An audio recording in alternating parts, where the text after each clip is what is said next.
Now, Sir Ivan, if you will press this switch over, when I say now, that will open our station. 5, 4, 3, 2, 1, now. Thank you very much.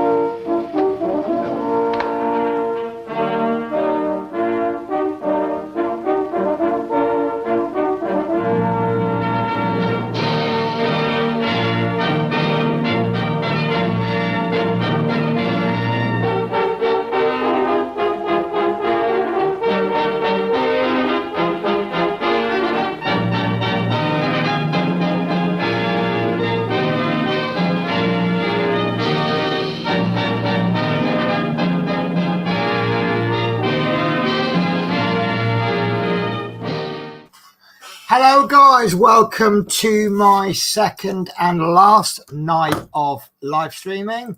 So basically same as last night. I do a little stream on my days off, and I've completely lost the flow of what I was going to say. Yes, just a little bit of fun for 2-3 hours while I've got a night off, just to sort of help me keep going during the night, and just chit chat about what's been going on. So disclaimer before I begin, I know there's some people that my channel isn't their favorite. Yes, I'm a smoker. Because this is a live stream and it's a good couple of hours, I'm not going to give up smoking, so you may occasionally see me do a couple of bad habits. Also, this is just me in my natural state. If I say or do anything that you might get offended by, I promise you it's not done on purpose, and please just go with it. That's me. If you find it that bad, then just please, it's easier to not watch the stream. I know it sounds a bit mean, now bugger off, but yeah, this is my little domain, and you know, I'm not going to be a fake person. So yesterday we did a little bit of the dye and paint. I was going to do a few little bits to it, but I'm going to be honest with you, my day today has been quite busy. I've done quite a lot of things, mainly shopping and stuff. But you know, it's stuff I haven't been able to get on with other stuff. But so we'll have a little carry on. As I said yesterday, my custom has been delayed by we don't know how long. This is due to a lockdown in China. It's nothing to do with Smith Beads. It's not their fault. And this channel is sponsored by Smith Beads. They have in the past sent me from time to time free products. Anything I say about Smith Beads is purely my own opinion. I won't say things are good just because they're sponsoring my channel. They understand that as well, and I like to try and keep my channel real. So obviously, if I ever get any Smith Beads products that I use on stream, and I say it's brilliant, it's purely my opinion. It's not factual. I have no scientific evidence or anything like that. It's purely opinion. And if I say something's not so good, again, that's just my opinion. So gold star goes to Teresa Smith, who says, hi all. She's my first comment of the day. Thank you very much, Teresa. So what have I been up to today? Well, apart from shopping, my confidence levels are going up a little bit. So I've done a bit of makeup shopping, a bit of clothes shopping. The dilemma I've got is obviously I've booked this concert for next week. Now it's very tempting to go out and spend a lot of money on a new outfit just for the night out. And then obviously you never wear it again after that. I just think that's a waste of money. So I've gone out and bought just a pair of jeggings and just something just to wear that I will still wear after the concert. I couldn't find a shoe shop I wanted. I think it might have closed or moved or something like that. It's a high street chain. So I haven't been able to get any boots. And I'm now really pumped, ready to go next week because I'm all kitted up and ready to go. My yogurt maker, I'll bring some yogurt through in a bit. I said I was getting a yogurt maker today. The yogurt maker came. It didn't come with any starter cultures or anything like that. It was just purely the machine. And so it's a bit of an experiment at the moment. I put a batch on straight away and it said to either use cultures or use live yogurt.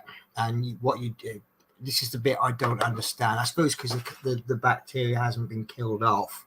You mix that in with the milk, then do the process of making the yogurt, and then that builds the yogurt up. So the batch that I've got, it finished about 2-3 hours ago, and I put it in the fridge. I've had a little look at it, and it's definitely yogurty, and it smells like yogurt, but it's quite runny. And I did taste the first batch and then mix the spoon in, and then it went all runny. And I'm guessing it's because the enzymes from my mouth has broken it all down very quickly. So I've not risked any more. I've that one's gone. Now, I think it makes 8 batches.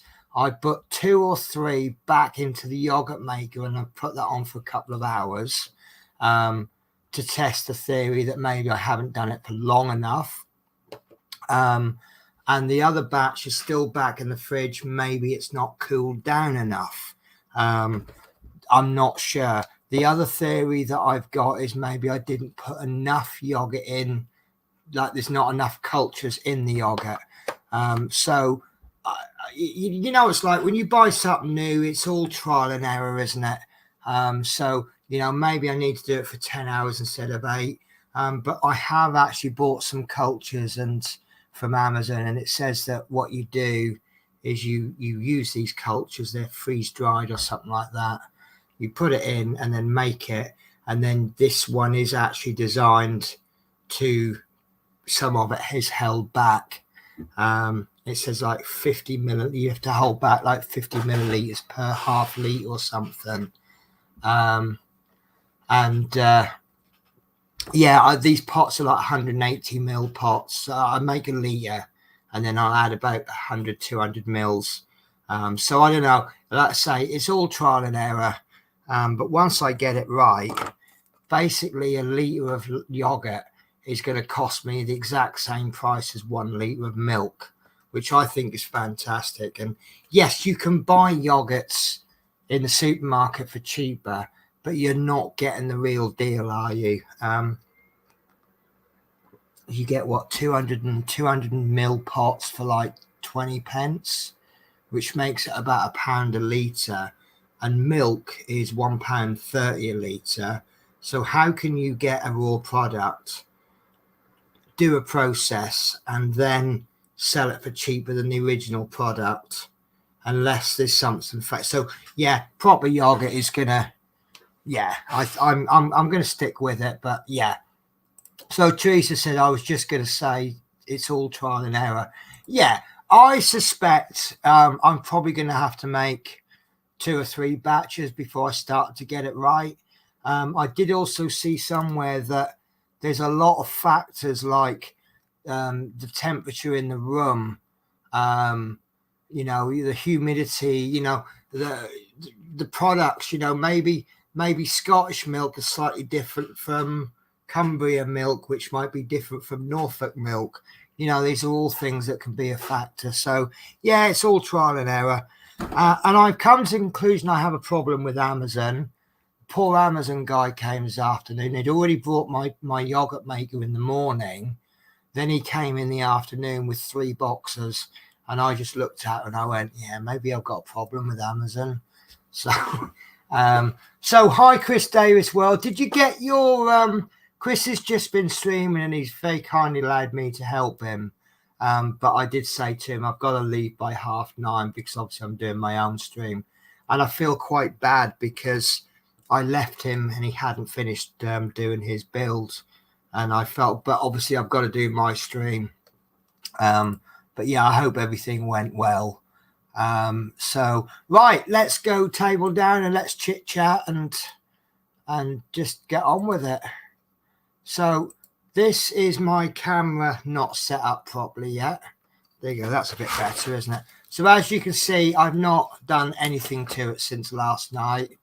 I've got to confess, I did download FIFA 23 and I was intending to have a sort of quick 5-10 minute play with it, just to see what it was like, just test it. And I got to say, if anyone's watching who is into FIFA, your opinion might differ, but I think it's absolutely fantastic. It's got all the features that I want, and this highlights thing. Sorry, bear with me. I need my ruler, and I've used my ruler. I think it's in the kitchen. I was measuring. 2 secs. I'll be back in a tick.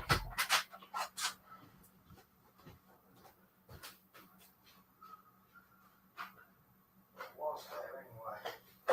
Yeah, here it is.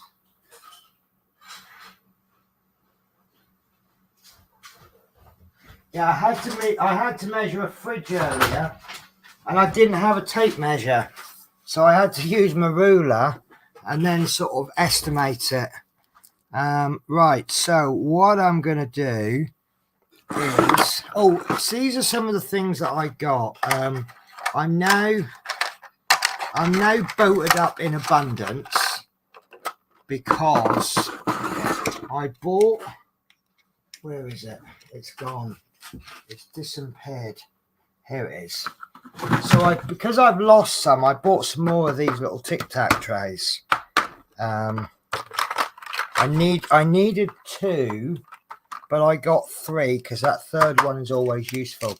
And each one comes with 2 green boats and 2 white boats. But funnily enough, I was actually saying I could do with some more boats so that I can get 2 or 3 different colours out and have them ready. So I might actually have a little play. I don't know if anyone's watching yesterday. Do you remember that I made this? So I might actually make a few of these up. So you see what I've done.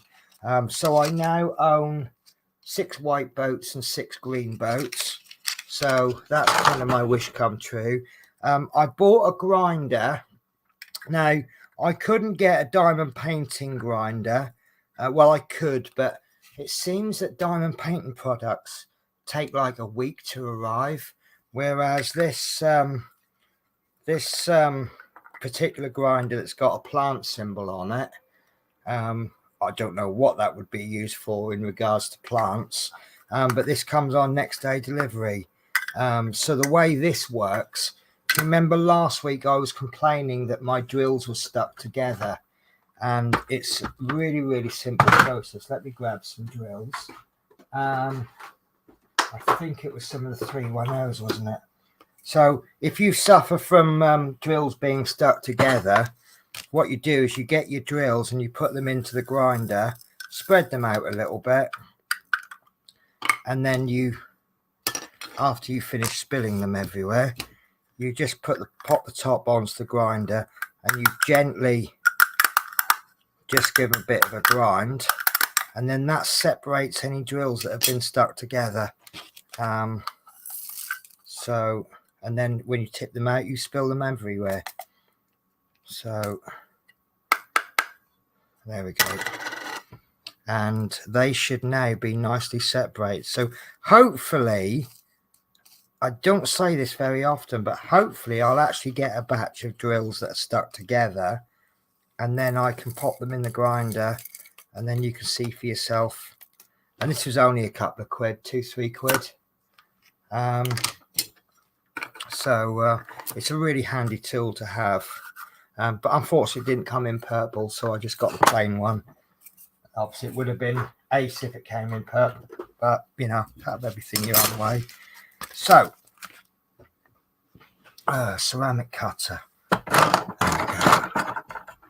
So all I'm going to do is I'm just going to cut this clear bit, and I'm just going to pop some of this this paper that I've got on top. So just, you know what I'm like, I don't like this clear bit.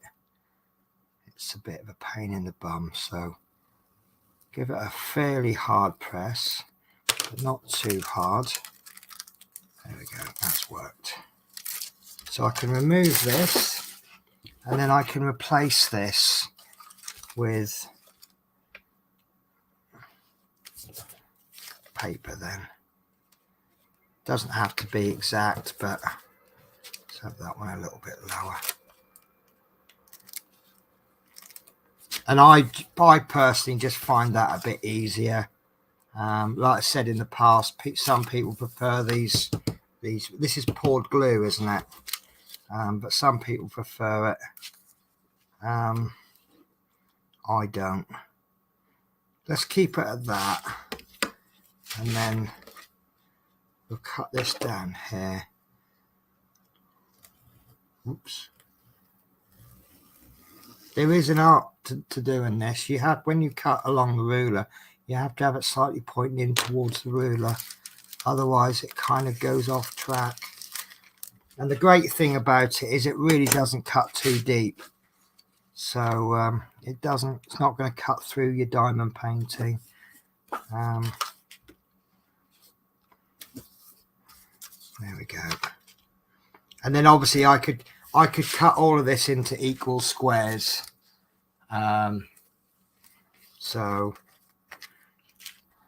there we go. So the Teresa has just said that grinder is the same as what we sell. The poured glue has no rivers in them compared to, right, okay. But rivers isn't, there is, I can't remember how to get rivers out now. I'm sure there's a way.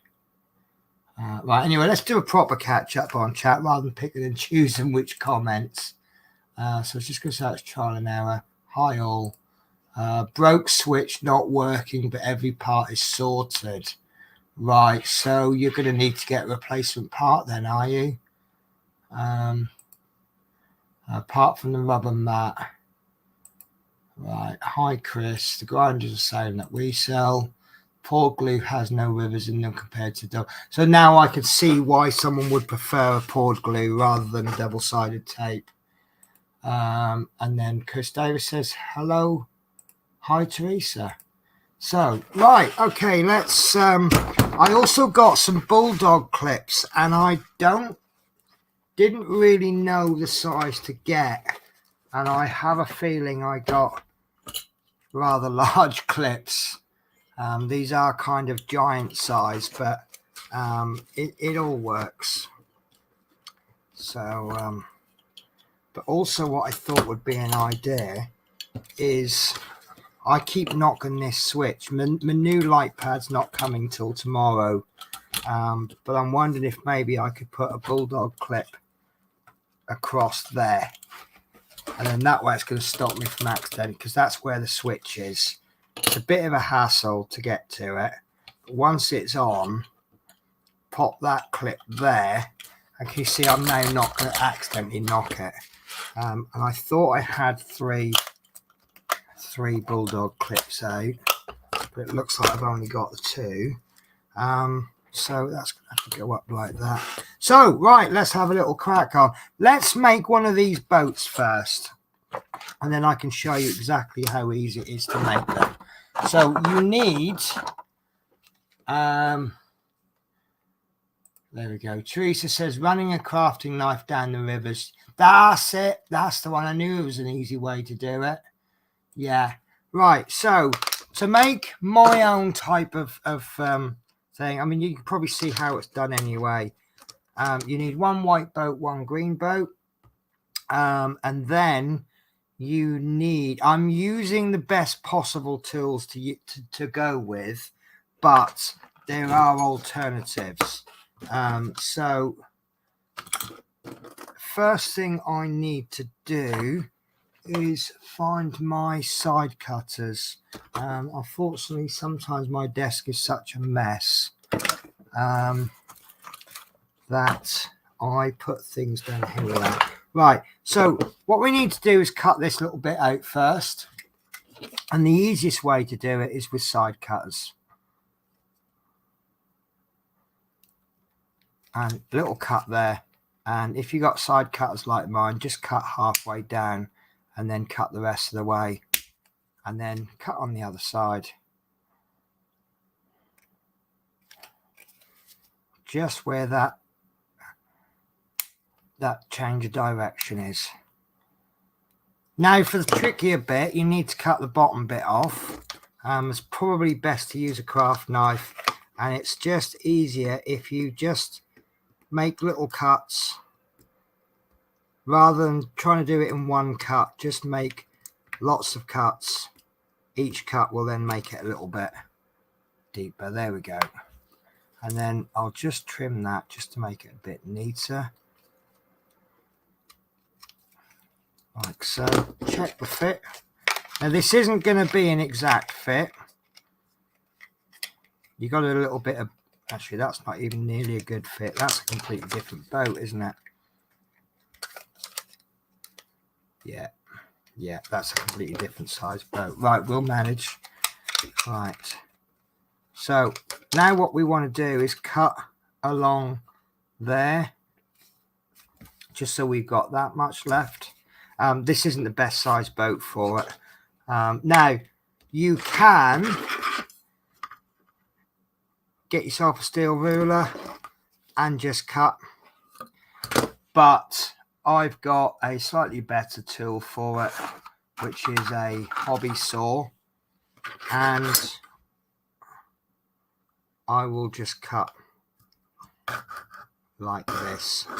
But what I'll say is, if you don't have a hobby saw, don't go out and buy one just to do this job.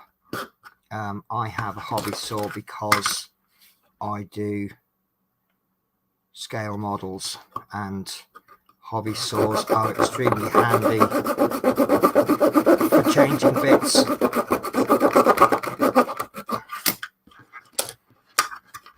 And that is really not a very good cut, is it? So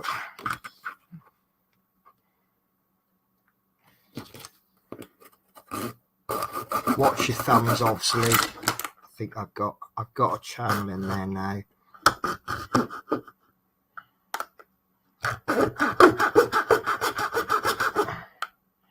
As you see, I'm not a master sawer.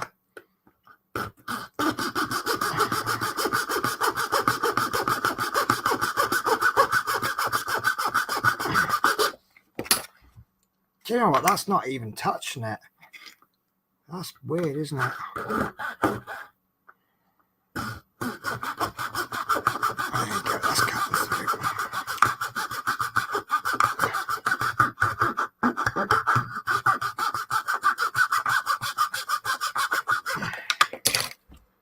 That's cutting. That's a cutting.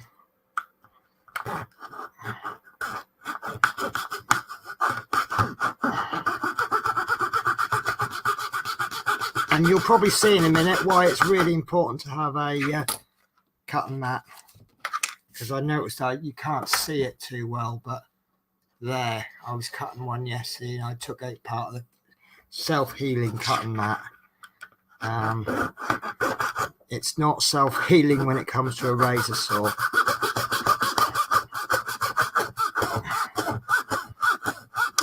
There we go, that's coming. Probably finish that off with a knife.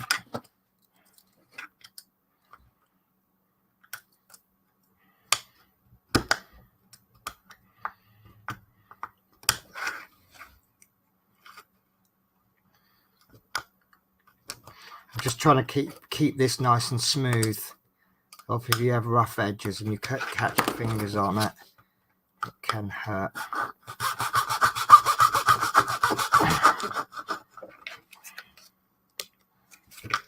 That's that middle bit I can't get. There we go. Right, now I'm just going to finish the ends off.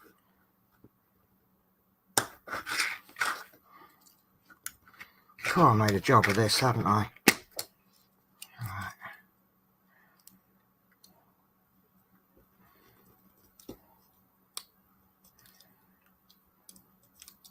Now, in case any of you are wincing at the moment, the way I hold this blade, I have it so that I've got my thumb there, but I cut so that, see this blunt bit there in the end there, that's the bit that's going to hit my thumb. So don't panic. Although I suspect some of you would just find it really entertaining, wouldn't you? And don't mean that in a bad way. I'm not calling you guys nasty or anything. Just going to trim that bit there with the, I think I must have missed when I cut it. There we go. Right, so that's going to go over there, and it's not a great fit on this particular boat. In fact, I'm going to have to just make this a bit wider there.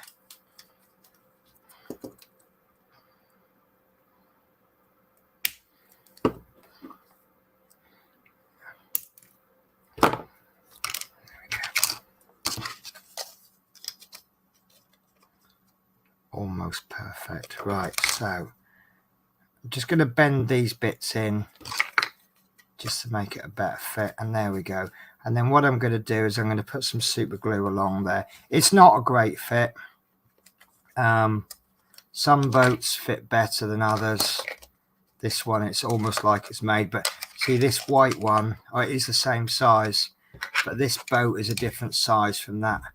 You see, it's not the same size boat as I used before, but it's all good. Having said that, I can widen this a little bit more. So let's take another little bit off. Oh, I've just broken the whole thing. This is why I don't like cutting the whole little bit. Right, that's a complete disaster. That'll work. Right, okay. Sorry guys, I've mucked that one up. You see, like, it snapped as I broke it. That's my fault. So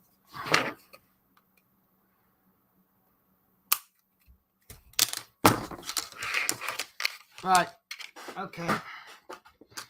I'm gonna forget that idea because that one didn't work, and I've just tried the second one and I snapped that one. So it's not a problem now.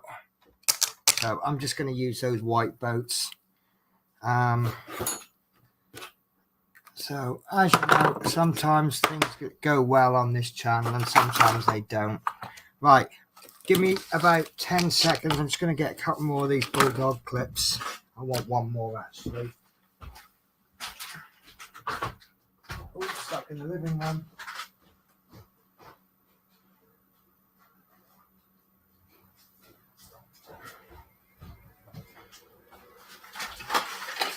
So yeah, these are the clips that I bought. They're absolutely massive, but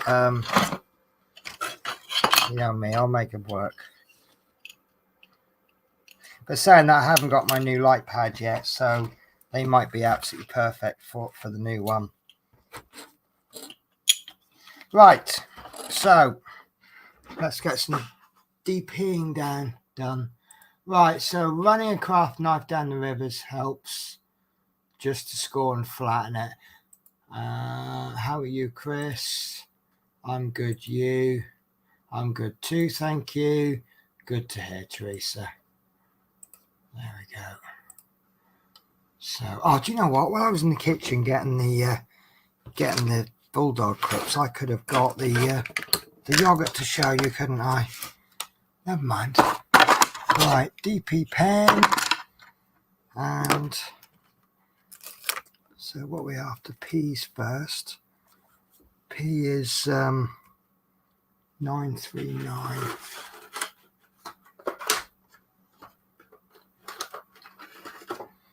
Alright, so let's chuck a load of those in there. And then I'll get another one of these. And I'll just cover half of that up, just to save my hand sticking to it. Take that off because that's going to end up in disaster, isn't it? So yeah, I had a bit of a good time on Chris's stream. That was fun. It's nice to do. I don't always get to catch up with Chris, so it's really nice when I do. Right, so where's my little straight line tool thing? So we get that started off. We'll do the checkerboard on here because it's all pretty much one color, and because the majority of it is one color, I'm hoping that I'll get a large amount done tonight. I'm not so desperate to keep to a certain time, so if I do end up doing 3 or 4 hours, that's fine.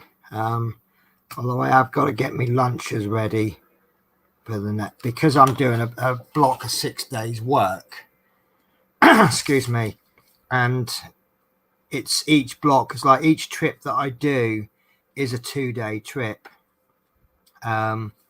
And then once I get back, it's literally straight into bed so that I can get up for the next one. And I'm doing 3 trips, so it's pretty much I won't do anything at home for 3 days. So I need to get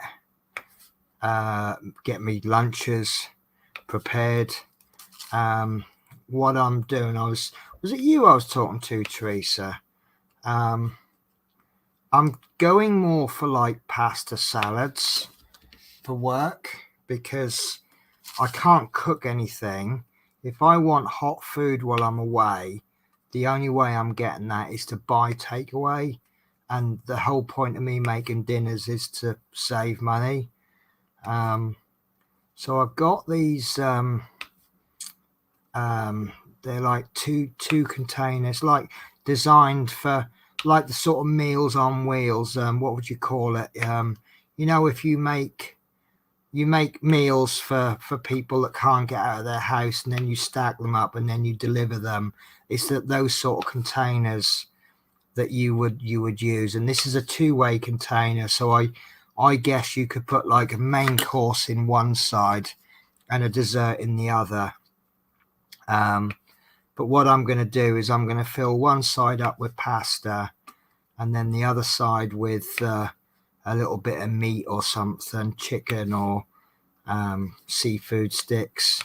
And then on the morning that I make the dip, I'll stick it in the freezer and then obviously defrost it overnight or daytime. And then when it comes to making my dinner for work, all I got to do is shove all of it into my packed lunchbox, and then put a little bit of lettuce or something in. And then I've got these little 3 bottles of stuff. One is Thousand Island dressing, one is a garlic and herb, and one is a Caesar dressing. And then I've got these little travel bottles. They're designed for shampoos and conditioners. You take them on holiday with you, but they're nice handy squeezy bottles. So I fill one of those up with whatever sauce I'm using and then pop that in the packed lunchbox. And when I'm ready to eat, I just pour this sauce over it and then, or dressing, and then just mix it up. And it means that I can actually have the same thing, but I can make it different because the dressing's different. You do pasta and chicken and you do honey and mustard dressing, you're going to get something completely different than if you put, say, Caesar dressing in. And it's just a nice way of, I can eat the same thing, but it's different. That's my theory anyway. And then obviously I'll have my smoothie before I go. Still trying to work out the yogurt, but we know we're starting to get through a lot of fruit and yogurt in the house, and we liquidize them, and it's a really nice, easy way of doing it. I know there's nutritionists say they'll go, well, it's much better to do it whatever way, but I'm sure they'll all agree that if I'm not going to sit there and eat 5 bits of fruit, chucking it in a blender is a very good alternative. So I think that's all the pea. No, there's loads more peas, look. Can I have a pea, please, Bob?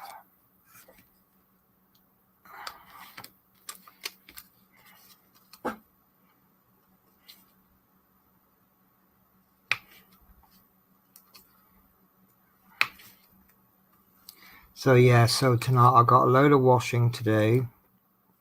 I got a load of washing up to do. I got a bit of cooking to do, not necessarily in that order, obviously.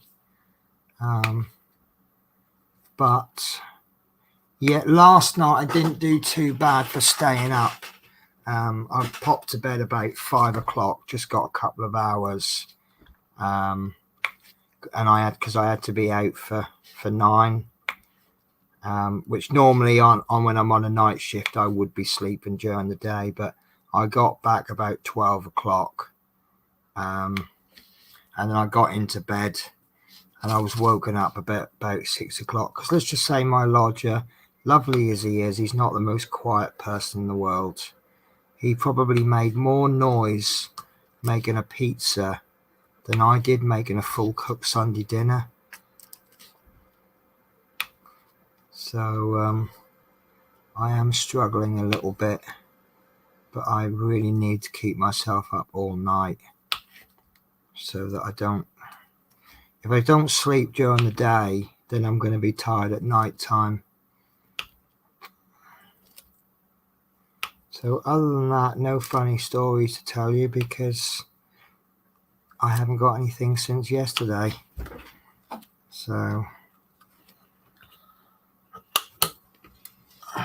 there you go. So Teresa's saying, yeah, you were saying about the double-sided trays, one for pasta, one for meat. You can get them with 3 compartments, but I don't think I need the 3 compartments. I think just one for pasta and one, put the pasta in the bigger side one, the one with the bigger side, and then put the pasta or the meat or whatever in the other side. And obviously the whole point of pasta is to fill you up, isn't it? Because it's only really flour and water anyway. So there's not really much nutrition in there. But it's all good. So I'll obviously next time I do, the next stream that I do, I'll obviously be able to tell you how it went. It's not, when you've had a batch of days off and then you do your dinner, you know, that's the easy bit, because you've had all day off to go and get shopping and stuff. But it's actually the planning for, by the time you get to that day 5 and 6, you are down to whatever's left from what you shopped with last time. So if you haven't, you really do have to plan the whole 6 days rather than just planning your lunch for the next day. And then obviously I want to eat before I go so that I can go all night without eating. Obviously the less hungry I am during the night, the less food I have to take with me, because I've only got 1 bag. If I get bogged down with too many bags, obviously it's going to be a problem. And we've got an interesting problem coming up. We've got tube strikes in London, which means that, because we have to get the tube and the bus to the hotel, and obviously if the tubes aren't running, we're not going to be able to get to the hotel.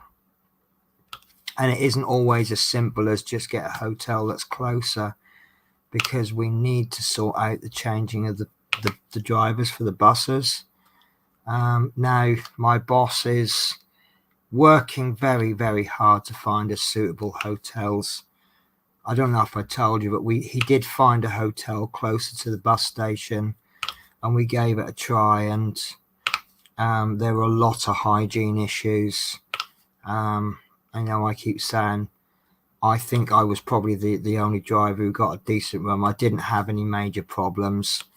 The only problem that I had was that they didn't actually serve breakfast until about an hour after we were supposed to go. And I had a chat with the manager and I said, look, could you perhaps leave some bread and butter and some marmalade out, and then we can just come down and make a bit of toast ourselves. You know, it's not a perfect breakfast, but at least you get something. And he said, yeah, that can be arranged.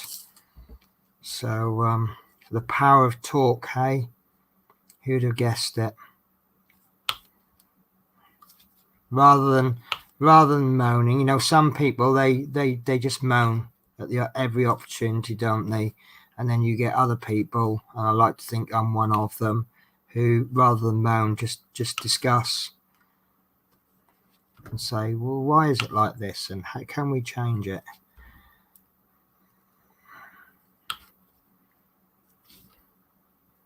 Trying very, very hard to keep this checkerboard going. I start off with a very, very good checkerboard pattern, and then it just kind of goes away, and I just end up placing them randomly.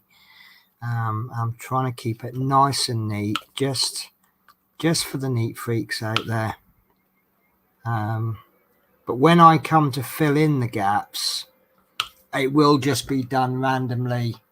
I'll do and then I'll work my way around. Because doing this checkerboard, the benefit for me personally is that at the moment this is my normal speed because I'm having to think where to place them.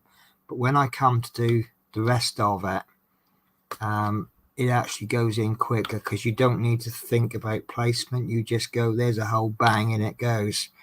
And that's what she said. So sorry to nick your phrase there, Chris. Right, they're all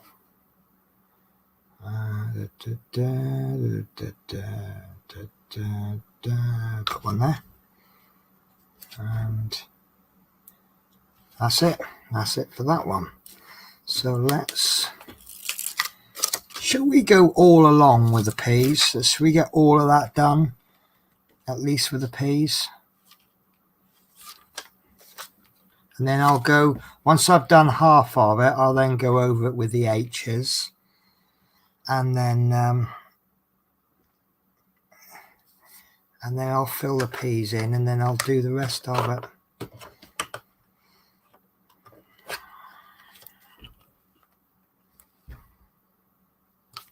So this is a much better way, I think, of just getting that first line straight.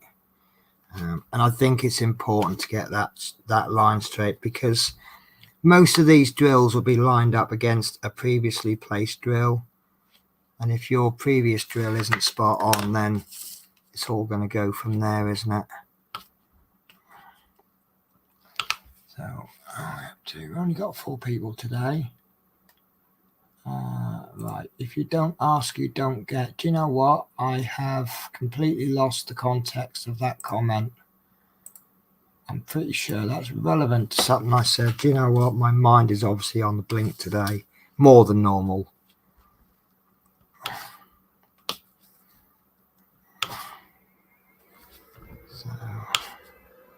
So what's everyone been up to then? This is the only trouble with doing two days, one stream and one day after the other. Next week's stream, I'll have a week's worth of stuff to tell you, but today I've only got a few hours worth of stuff to tell you.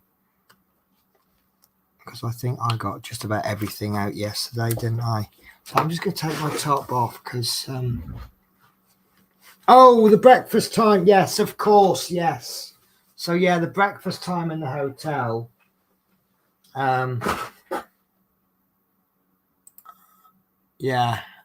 so pen, shall we do C?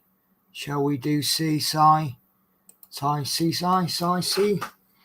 You'll have to explain that one, Chris.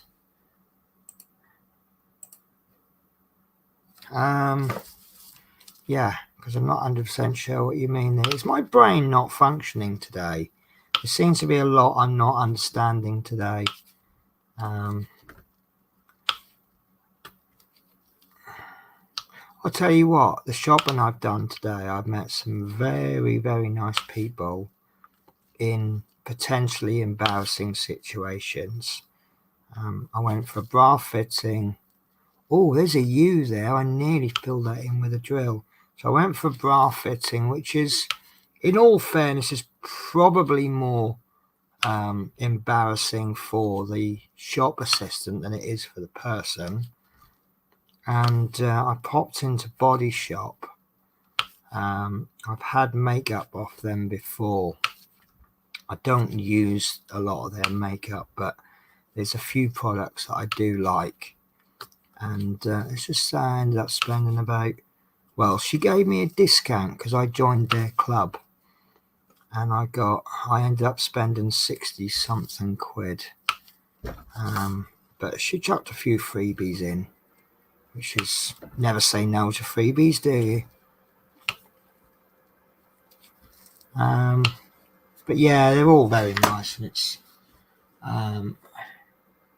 shall we do dinner, Pete? Yeah, no problem if you want to. I've got a few things. What's best for you, Chris? Shall we do it straight after the stream, or how long are you up for? I'm planning on being up till about 8 in the morning. But so I've got a few things I've got to do, like cooking my dinner, and I ought to clean up because I've also got to get the bins in because it's bin day today. So happens to all of us. What, the memory loss? A phone sent before I could finish sentence. I did wonder what you were saying, but to go back about the what Teresa said about doesn't hurt to ask. If you don't understand what someone's trying to say, just say, can you explain it differently? I know sometimes when I explain things to people, I know I don't explain things always that well. And I explain things how I would probably understand it, but it doesn't mean you'll understand it the same way. Ooh. Oh, I'm actually doing quite well there, aren't I? I think I've done this fairly rapidly. I know it's all one colour. I'm actually wanting drills that are stuck together now. I can show you my grinder, because I was really frustrated last week with those. I knew the answer, but I just, you know, when it happens, it's like, oh.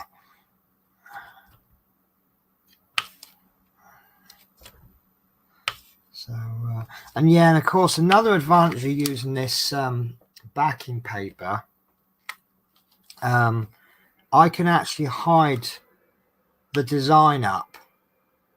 I just think it makes it a little bit more exciting. That if I just reveal just this much, and then this bit, and then this bit, and then this bit, but you don't actually get to see all of this until I actually come to do it.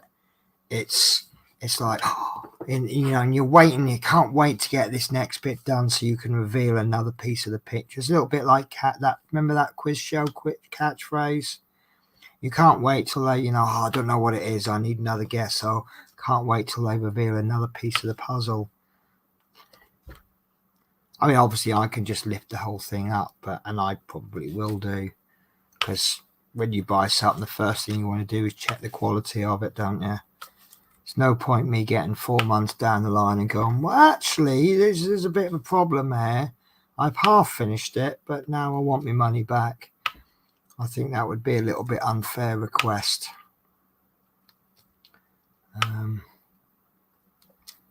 Right. There we go.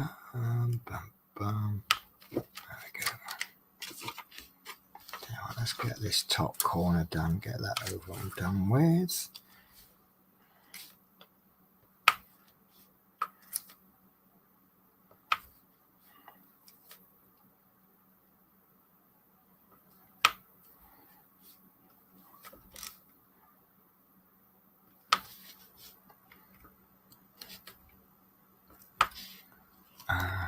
I got that bloody black lace stuck in my head now.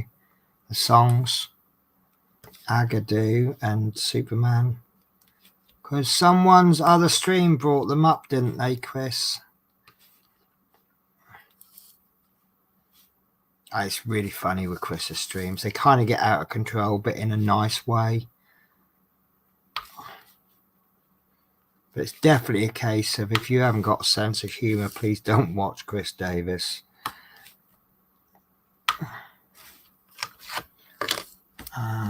Right. It happens to all of us. Phone sent. Up to you, Penny. I don't mind. Yes, the memory loss. What memory loss? I've got no idea what you're talking about, Teresa. Chris Davis. Sometimes I find things said to me in a way that has to be explained to me differently to understand. Yeah, I found that. It's I'll explain things to you, and your mind doesn't work the same as mine. So, sometimes I think this is why I respect teachers, because they try to explain things and people just don't get it, and so you have to find a different way to explain things, and it is your job to do it like that, and it must be so hard sometimes. Also, the way that kids are these days, I wouldn't want to deal with them as a full-time job, but that's another story, isn't it? So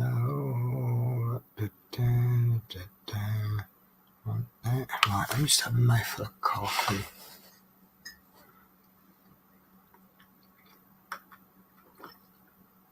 Yeah, Chris is saying that was funny earlier on about the Black Lace songs.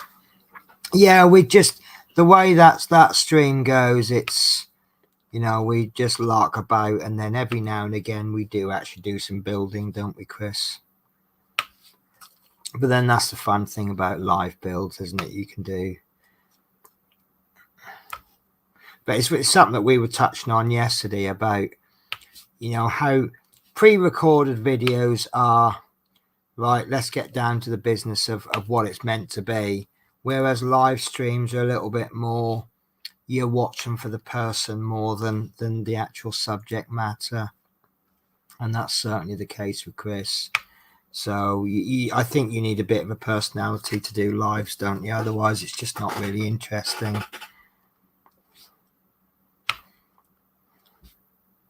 And you have to find ways to fill in the time in between. Oops. Just got a runaway there.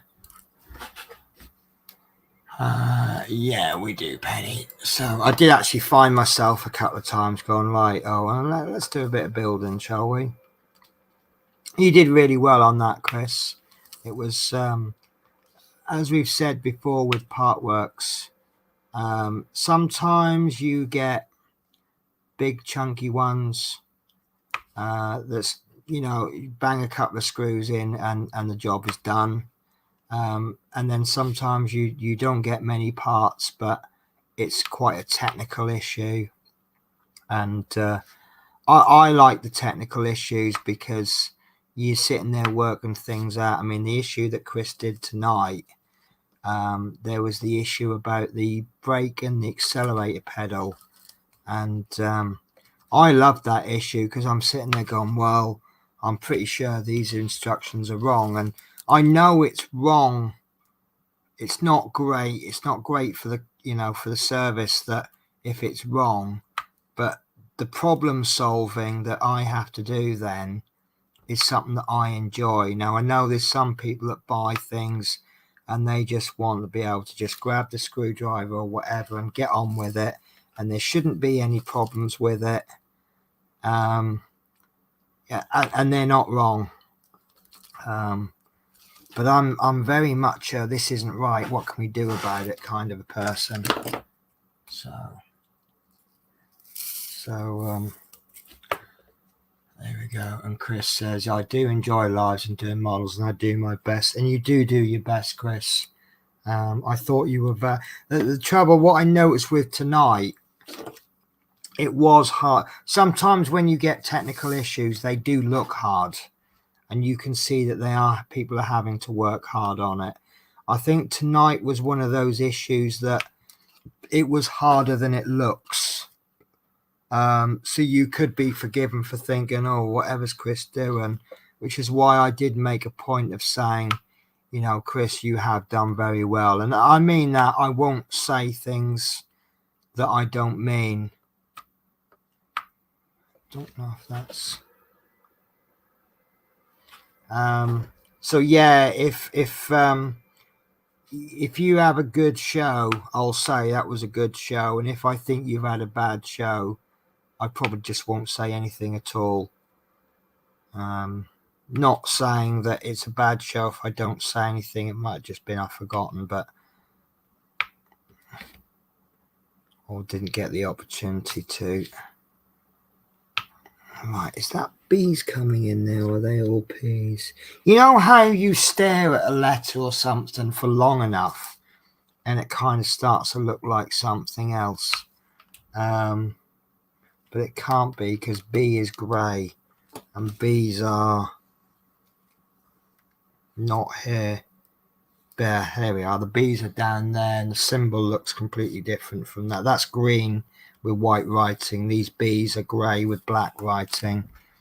But you know how it is. If you stare at something long enough, it kind of changes. It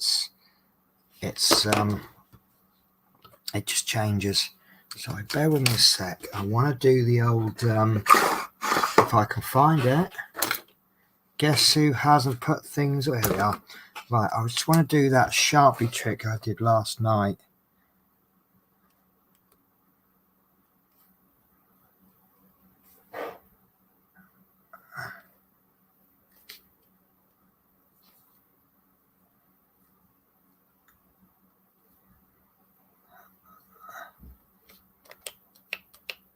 I might have just drawn on.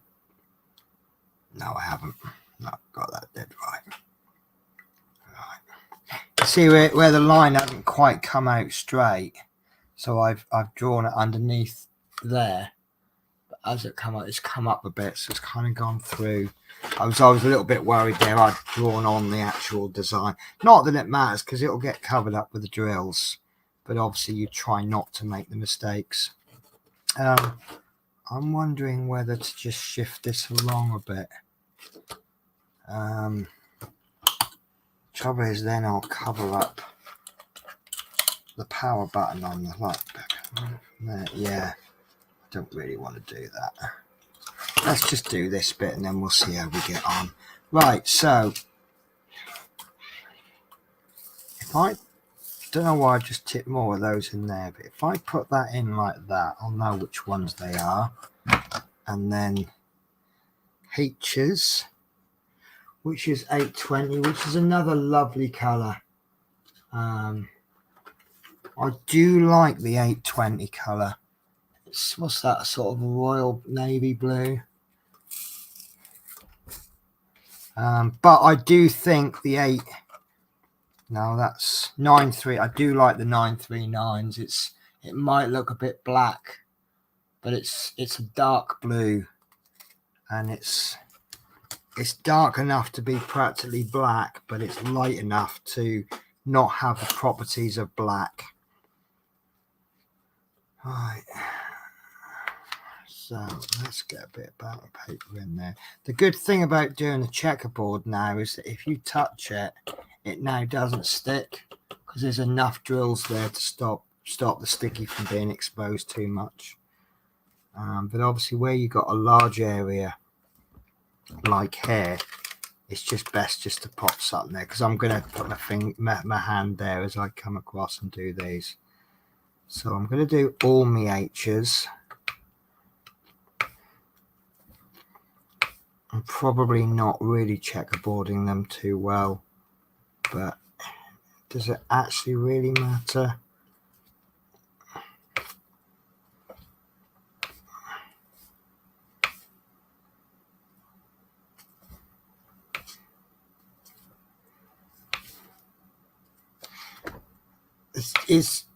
I think I've said this before. It's like I like the large areas of one or two colors, because you can get a lot. You can see that how quickly I'm getting through this.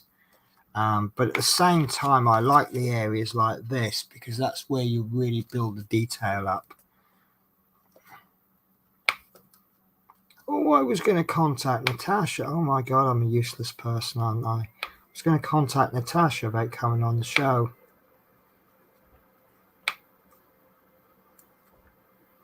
So I feel absolutely dreadful now. I think I've often forgotten about Natasha's shows, haven't I?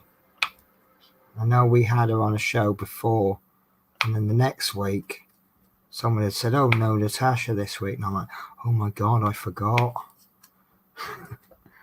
Which makes me sound absolutely dreadful, doesn't it?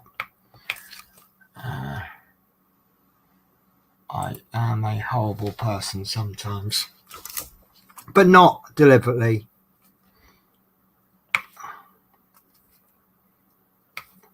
So, Chris, is this something that you might be interested in doing? Do you think you could do it with your eyesight? Is it, you might not even like the idea of doing it. Because I think this is definitely a hobby where you really need to be displaying your work afterwards. And there's only so much wall space you can have, isn't there? Unless you're making them for presents for other people. That's always a good way to go, because you haven't got to worry about what to do with them when you're finished. Just finish it, take a picture, and then give it to whoever.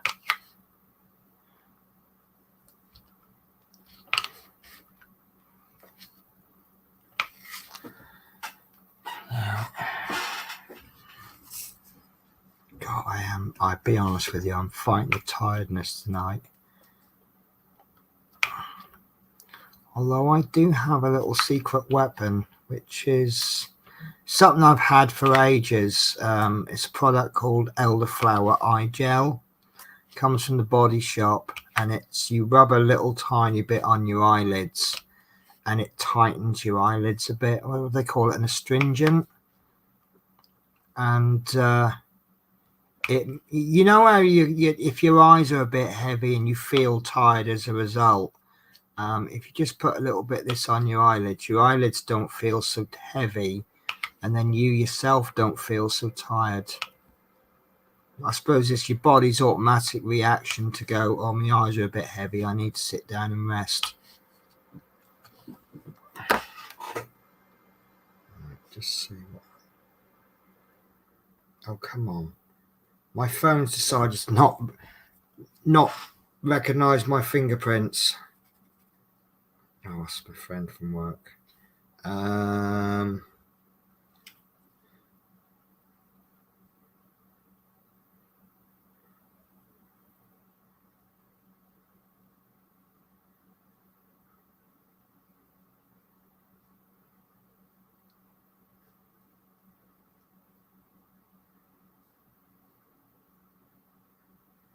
Sorry, I just had a message from a friend who's it's kind of, he's at a stage at the moment where he needs a friend, so I didn't want to just ignore him. And he wants to call, and I'm just sort of explaining that I'm streaming at the moment, but he works night shifts, so he'll probably catch me in his break. Because if I call him now, it's either I've got to sit here with a blank, broadcasting a blank screen, or finish the stream and then start another one when I'm ready, which could be 5 minutes. It could be, well, probably won't be. Anyone who's chatted to me on the phone knows there's no such thing as a 5-minute phone call with me. It could be an hour or so, but I think he is really in need of chatting.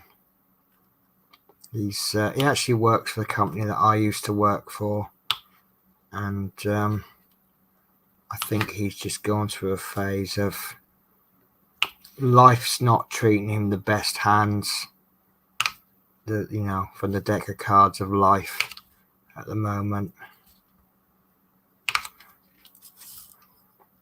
I keep trying to tell him he's thinking about changing jobs, and he's just not really sure about it. And I said, well, why don't you quit your job for a set number of weeks and then come up and help us, 4 or 6 weeks, and come up and help us. We could certainly use the staff at the moment, and it's non-committal. If he comes in right from the start and says, oh, I'm only going to be here for 4 weeks, he could then, in 4 weeks' time, he can either bugger off as was originally planned, or turns around and says, well, actually, I really enjoy working here. Can I stay longer? And I've already had a word with my boss, and he says, yeah, we've got so much work on. We don't just do the Flixbus, we do private hire as well. And as you can imagine, there's loads of work on at the moment because it's summertime. And with management, they're not just dealing with the now, they're dealing with next. How can we keep our private hire drivers in work when the season starts to die down a bit. So, right, I like the idea of doing this, but my score is the eyesight might be a problem. Right, well, that's easily solved then, Chris. I will send you a cheap, not brilliant diamond painting, and you can do it. And if you don't like it, it will have cost us about 2 or 3 quid, which is less than the cost of a cup of, less than the cost of a certain KFC that you had me buy you once.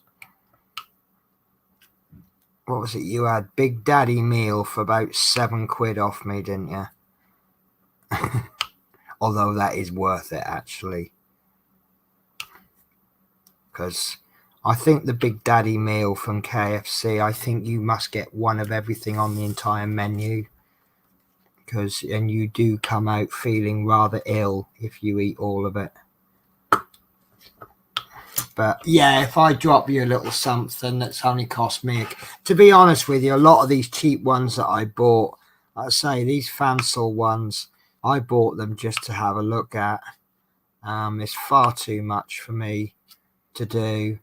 And obviously with my customs coming, the next custom that I buy will probably be ordered months before I even, like, I'll probably be halfway through the previous custom and then I'll order the next one.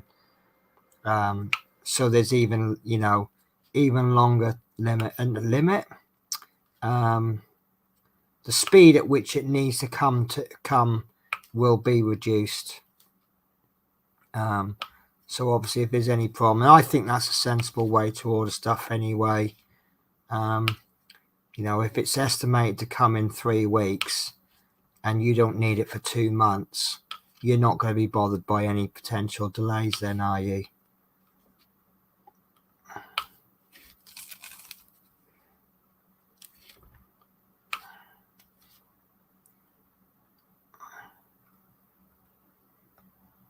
I'm just getting I've got a bit of a blue tack overload. Every now and again the blue tack just touches the sticky. It's not a lot, and it's not so much that I can't cover it up, but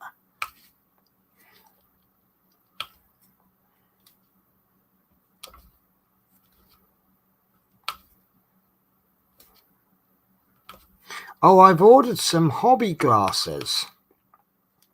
I know I said yesterday about I'm going to the opticians and seeing if maybe we can get like magnifying lenses in my glasses to use as hobby.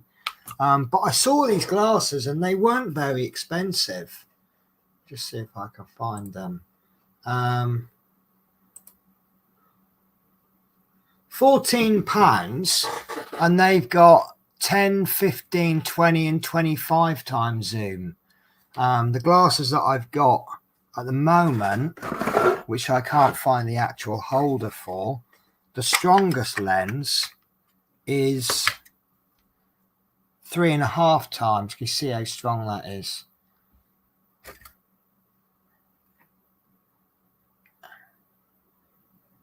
But yeah, that's 3.5 times. But these aren't worn like glasses. These are actually worn about that far away from your eyes. So that distance kind of naturally magnifies it. But these ones, they're actual glasses that... Why is that not going in there? Yeah, these are like... They look a little bit like, you know, those silly glasses that the opticians give you, that they can sort of interchange the lenses on and they spin them around and it's like a really dodgy pair of glasses. That's basically what these are. So the lenses are actually worn quite close to your eyes. So that might be the difference, you know, 10 times zoom right close up to your eyes might be the same as 3.5, but a little bit of a distance away. So, but they're coming tomorrow at some point. But I probably won't be able to play with them for a week anyway. That's the only trouble with statistically, or the odds are they'll arrive before I leave for work. There is one thing that's I've ordered. I'm not actually sure if it's going to arrive in time for me going to work, so I've actually ordered it to go to work. It is a lot easier if I order things to go to work, because in that way, if it comes when I'm at work, I won't get missed by the postman. But saying that, they're starting to get a little bit, not a little bit funny, but if an item comes on the day that I'm going to London, it's not actually going to get collected for 2 days, because I don't get back from London. If that makes sense.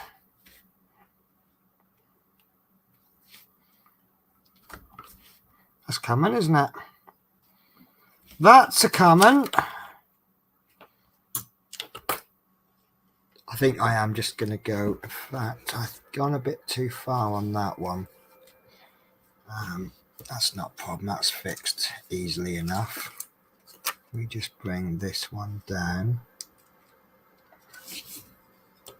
And I can get that line there done. You know me, I like to try and even the lines up.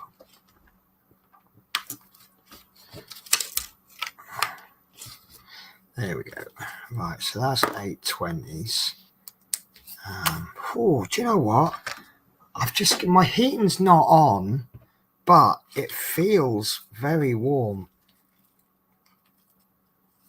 Having said that, I have got all my windows closed. Oh, I told you about this, didn't I? Let me go and open the window. Oh.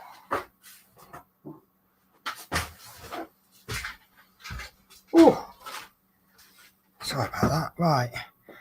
Yeah, so a while back, I won't go into too much detail, but thanks to the actions of somebody else, I racked up a really big gas and electric bill. And, oh, I missed a load of H's out, look. They're all up the top there. And now I don't know what I've done with the pot. Where have I put that? I'll put it there. I don't know why I put it there, but yeah, so I had quite a lot of arrears on my gas and electric, which it hasn't been a problem. All they've done is they've just put my monthly direct debit up.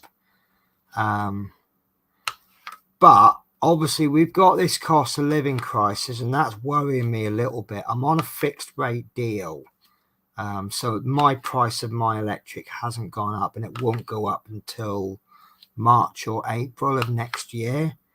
But obviously once I come out of this fixed rate deal, I don't know how much the gas and electric has gone up and is going to go up, but it's going to be a massive jump. So it's really important for me to pay these arrears off before my fixed rate deal runs out.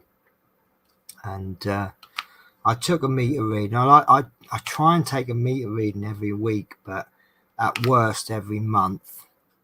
And obviously we've not had the heating on during the summer, and I haven't. When I'm at work, obviously I go down to London. I don't even switch the computer on either. And it turns out that I'm actually using less than half of what I'm actually paying.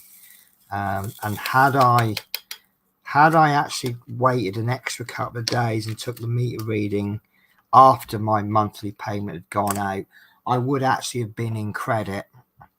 But because I did the meter reading just before the payment, obviously I'm in more arrears, and then it's caught up a bit. So a month or two, I'm going to be clear on my gas and electric arrears. So that's really pleasing. So I just have a mouthful of coffee and a quick flick on the lighter. So Teresa, have you caught up on any of your work that I slowed you down on yesterday? All right. P. Let's do the X's and the S's, because I've not done any of those. We'll see how that colour turns out. So X is unreadable, 3842. 3842. It's not many, it's just a little splashing of X. That's what I suspected. It's kind of a slightly more drab blue, but it's just adding a little bit of, it's hardly noticeable because you're putting those two next to each other. Can you see there's hardly any difference? Right, let's do a bit of a, where am I up to? Wow, right. So I like the idea of doing this, but my eyesight might be the problem. I'm not sure, but she may be asleep as Tasha takes her meds around. That's fair enough. So I've had a bit of an escape there. I forgot, but she wouldn't have been able to make it anyway.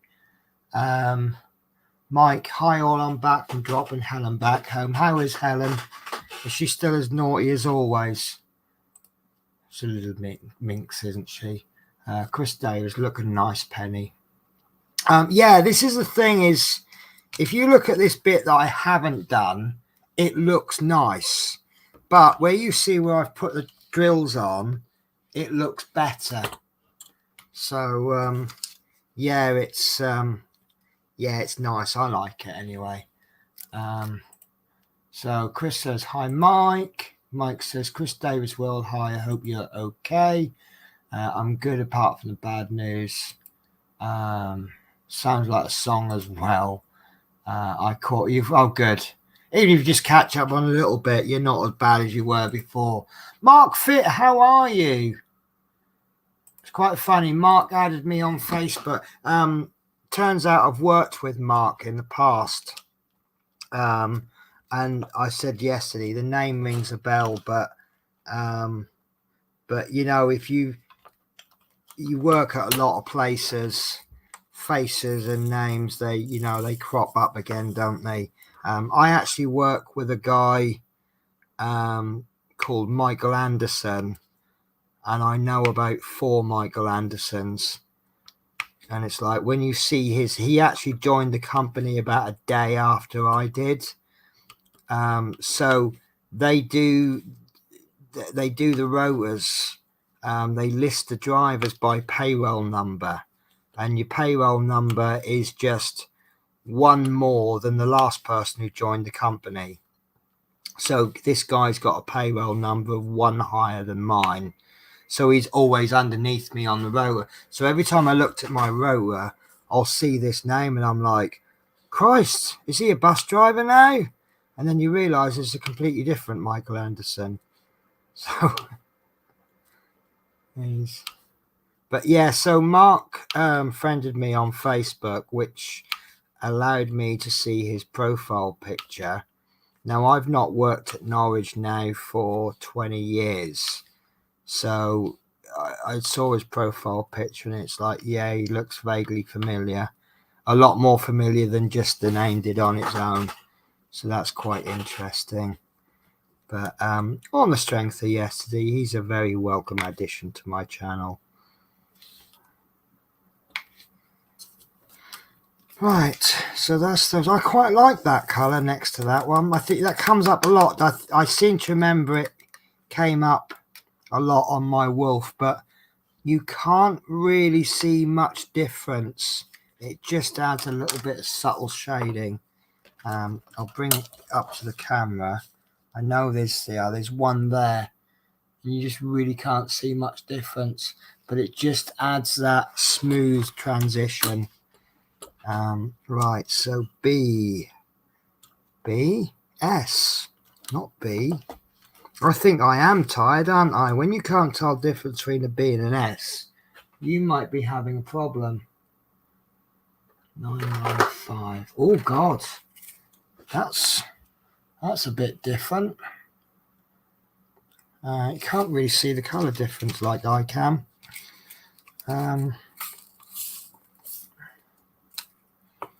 Right, 995 is S. Put that there so I don't get them muddled.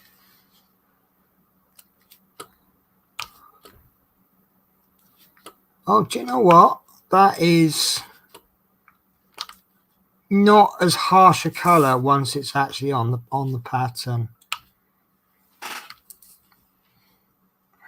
But again, this is something that I've said. You place a red drill next to a white drill, it's going to look different from the same red drill placed next to, say, a black drill. I just remembered I got 2 videos to make tonight as well. You know, I said I had to make some videos last night. I got to confess, after downloading FIFA and just trying it out, I didn't do much else.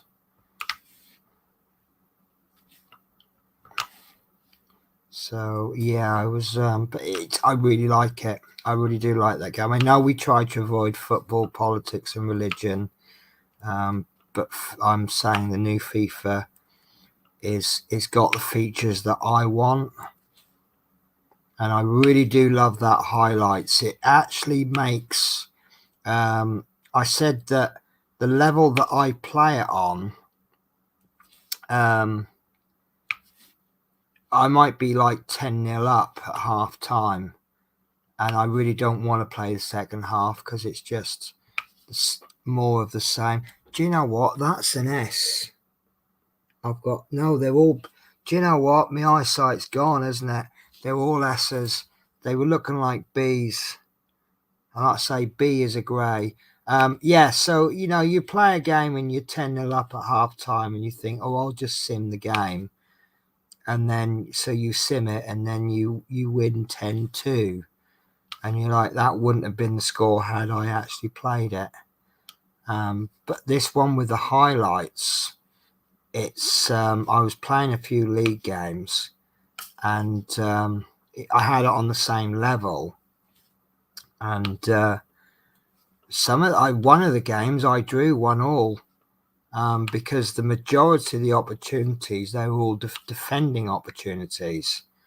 And then I went 1-0 up quite early on, and then one of the highlight opportunities it gave was a penalty to my opponent, and I'm really not very good at penalties on FIFA. And then I played the next game, and pretty much went exactly the same way. But I did manage to save the penalty. And then I got a cup game against a bigger opponent. And that was quite a good game because my opponent got a lot of attacking opportunities, which I successfully defended just about every one. And my team got just one attacking opportunity, and I was able to score, and I beat them 1-0. So I really like that. It's completely changed so imagine if I was playing on world-class level and I just don't have the opportunities. You really got to make those opportunities work better for you. Right, that one is. Do you know what? Right, so this is the two blues I've just done. It's really hard to see because of the light. It kind of changes the color. This is the color I've just been putting in, and you can see there's a big. That's not that color. It's more of a aqua color. But when you actually see it on the diamond painting, it actually looks quite nice. I thought it was a bit of a harsh color change, but it seems to work really well. So, Mark, all you've really missed today is the fact that I've got my yogurt maker, and the yogurt wasn't really a great success, but everything's trial and error. And I tried to make another boat like this, and to say it didn't work was probably an understatement. So, but the boats that I've got, they're not the same size. That these other green ones I've just got are a bit smaller. So, right, what color is that? That one.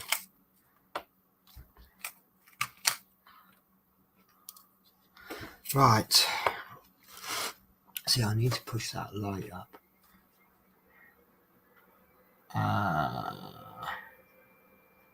So where are we up to? Right, Mike, as bad as always, I've got to go cancelling. Yeah, I kind of almost feel sorry for you, Mike, dealing with me and Helen, and at times Teresa. I'm wondering why you're not living in an asylum by now. So Chris Davis says, hi Mark, how's you? Mark Fitz says, I'm good, thanks. Mike says, I won't ask on here. That's why I flitted over it a little bit. Thanks, I just messaged you. Sorry, trouble may be on way in. Christopher says we should create a song. Who let the wolves out? Do not get me started, Chris. And here is the lovely Helen herself making videos the magistrate's court told me not to do anymore. It's quite funny because I think me and Helen have got a very, very similar style of humour. I don't know if that's a good thing or a bad thing, but it's a thing. Right, what's happened to me? Is that 550? See, I can't even read. I was reading that at 650, as you can quite clearly see. It's not 650. It's even out of focus. You can tell it's not 6. It's purple. Right, E. No, that's A, isn't it? You know, the Liverpudlian keyboard. It's just got the letter A everywhere. A. I'm sure that's a racist stereotype now, isn't it? Call the woke brigade. I'm in trouble. Oh, it's just not enough purple on here, is there? Look. 6 drills. And that's it. Done. We need at least 3/4 of the whole thing. Do you know, I kept thinking about Teresa. I forgot her name now. Natasha's wolf. That was really spectacular. And I can't believe it's that many colours.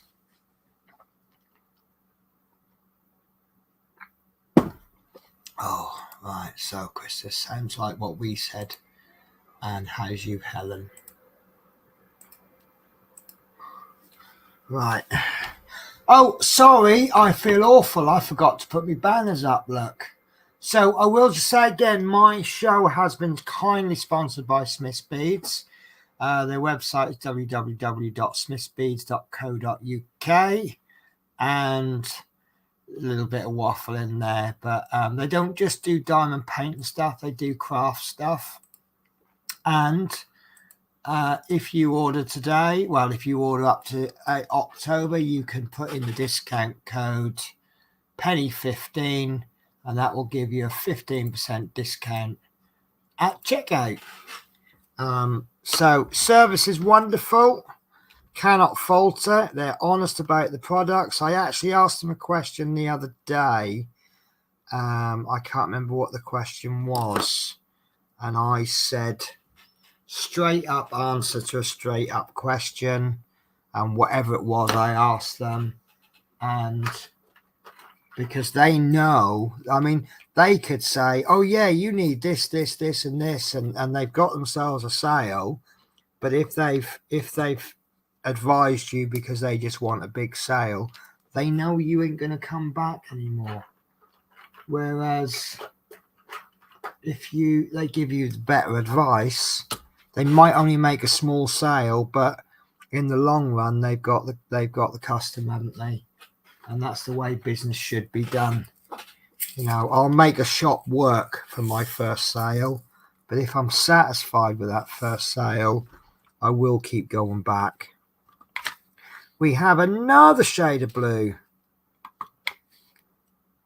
I think I should do more midnighty type darkness pictures because I do love the blues. I say about how purple is my favorite color, but these blues, these evening blues, you see how the background looks like it's nighttime. My camera's moved, doesn't it?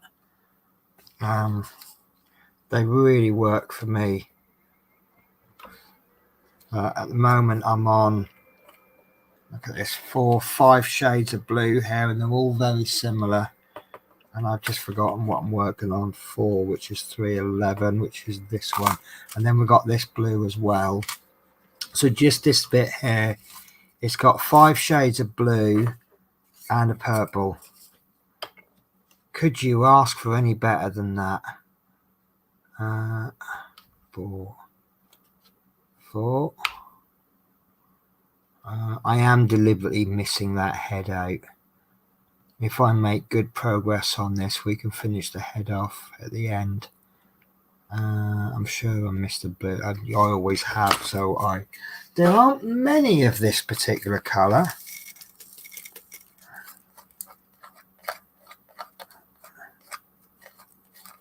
Where's that not going down too well? I don't want to tap it too much because it hasn't got the little roof on it, but that's how much I've got for the entire painting. So whereas this is my black, and don't even get me started on the 939. I've got three full tubs of that. So Chris Davis says blue's looking amazing, and then Helen says it's better to make a small profit from a lot of customers who come back than it is to make a massive profit from one customer who you upset. Yeah, I don't, you get a lot of companies, and a lot of companies work on the basis that 90% of their profit is coming from 10% of their custom. Well, that's a lot of custom to lose, isn't it? If you've got a customer who spends £1 a month with you, if you've got like 1 million customers who all spend £1, that's £1 million turnover a month. If you lose 2 or 3 customers, then that's not going to affect your sales too much. But if you've got like £1 million turnover and $500,000 of that is coming from one customer and they don't make an order 1 month, that's a hell of a lot of profit difference, isn't it? But then again, if you're operating on the basis, there's like 3 4s I just missed out. I was just doing them. If you operate on the basis of lots of small customers, then you've got to build that customer up over time. I have placed my drills in the wrong place, I think. No, I haven't. No, it's me. I can't count. I can't work out that 311 comes before 315. My mind's looking at it after. Where's it just gone? There we are.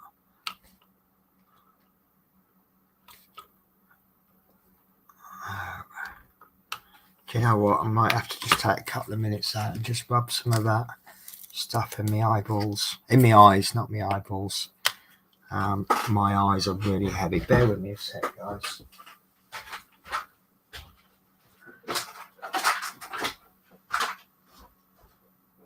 I should be my driving bag.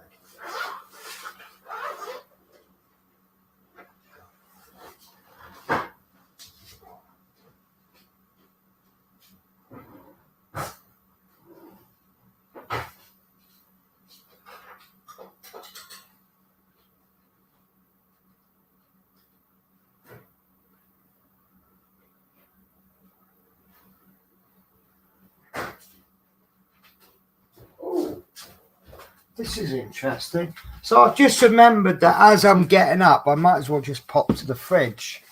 So this is my very first attempt. I'm going to move this because you know how I make a mess. But this is my very first attempt at making yogurt, and it smells like yogurt. It's unflavored yogurt, but as you can see, it's a little bit on the runny side. This is one of the better batches, but having said that, it's been refrigerated about an hour longer than the last one I looked at, but that's definitely yogurt-like, isn't it? So I wonder if I think there's 3 factors. There's the amount of culture that you put into the milk, there's the length of time that you develop it, and then there's the temp, how cold it is. I mean, that's only been in the fridge now for about 4 hours, so it might not be cold enough. But that is, look, that's starting to, can you see how where I pour it? It makes marks, but it just very quickly goes smooth. So it's almost there, isn't it? I have tried it, Helen, and I can tell you it tastes like plain yogurt, which is not to my liking. I have to put sweet fruits and things in there. But the idea is that this is going to go in my little blender with fruit and a little milkshake. Basically, I make a milkshake, but I thought, wouldn't it be better? This is an absolute... I'm on tablets for IBS, and I find that eating those or drinking those Actimels is pretty much a good replacement for artificial synthetic medication. So if I had one of those every day, or at least every other day, there you go. Yeah, so bear with me a sec. Just going to pop this back in the fridge.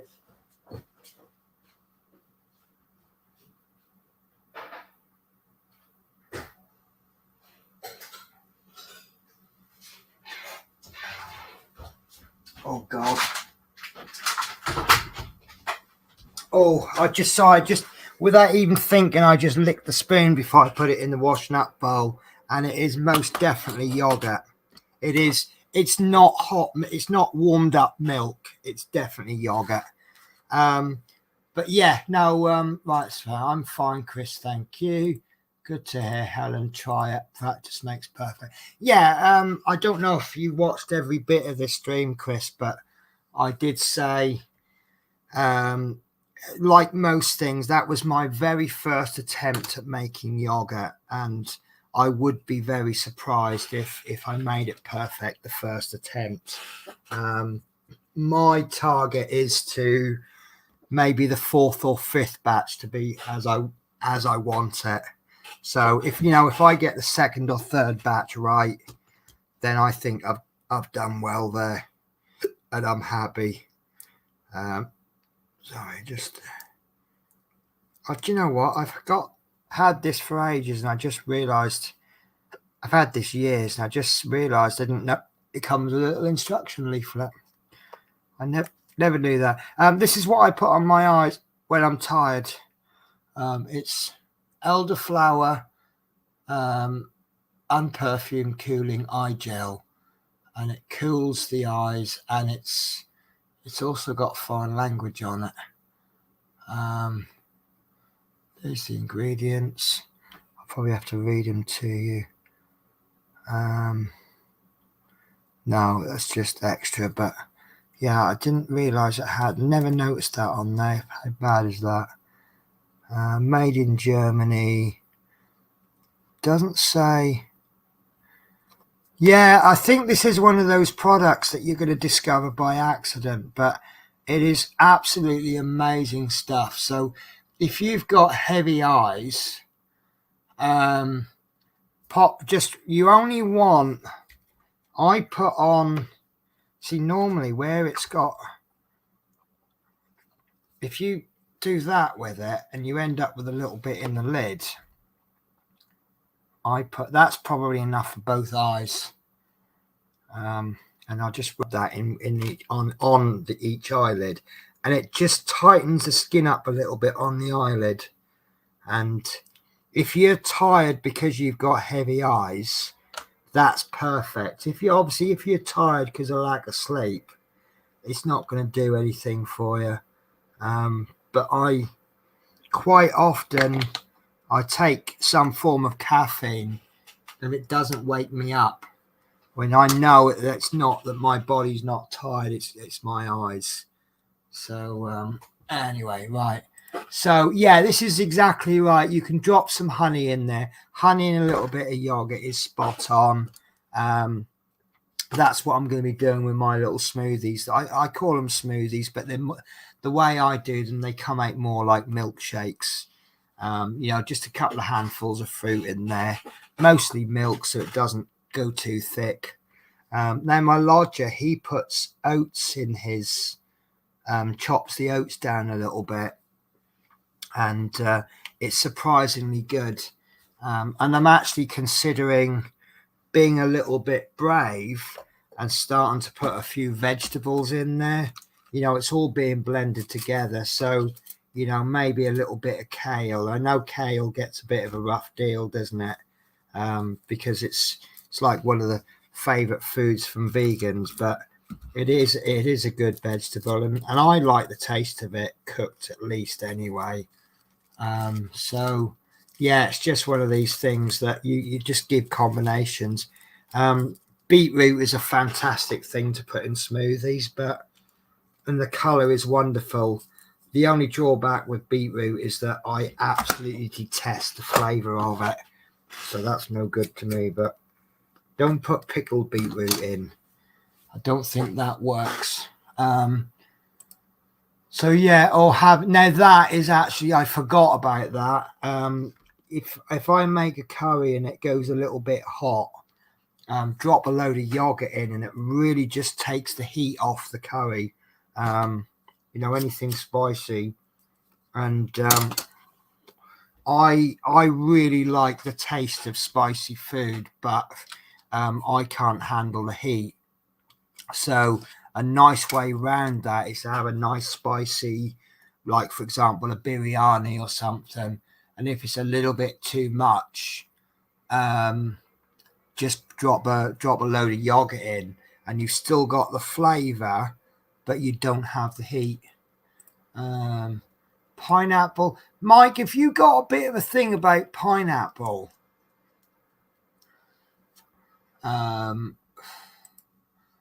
garlic goes nice in it with a nice warm naan bread. Are we talking? I thought you were talking about the yogurt. I was thinking garlic. That might not be an absurd idea. Amanda Blackshaw, how are you? This is my lovely friend from up at Nether Craigs, who's it's funny when I say to people, when I say to customers, they go, "Oh, really? You do YouTube? What's your channel name?" And I give them the channel name, and then that's usually the last I ever hear from them. But no, not Amanda. She's true to her word. She's given it a go, and she obviously likes my channel because I don't know why. She's back for more. Maybe she's just in it for self-punishment. That's why she keeps watching my channel. So Chris Davis says, be good when you've cracked it, as you can make any flavors you want. Yeah, exactly. I was tempted to buy, you can buy these culture things and they're flavored and they do some interesting flavors. But if you make it a sauce in a particular flavor, you're stuck with that flavor. What I buy is, bear with me a sec.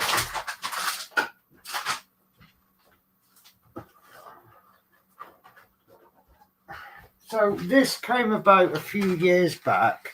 When the weather gets hot and I get thirsty, I drink milkshakes. Now, the trouble with milkshakes is that they're effectively skimmed milk with lots of sugar and artificial flavorings. So there's absolutely no goodness in them. And then because milk's got a bit of a filling effect, by the time I get to lunchtime, I'm not hungry. So I don't buy a proper dinner. And then later on in the day, because I've not had a proper dinner, now I'm hungry. And now I end up snacking because I can't get hold of a proper dinner. So what tends to end up happening is that I have a daily diet consisting of loads of milkshake, crisps and chocolate. And that's my daily diet. So I bought these. And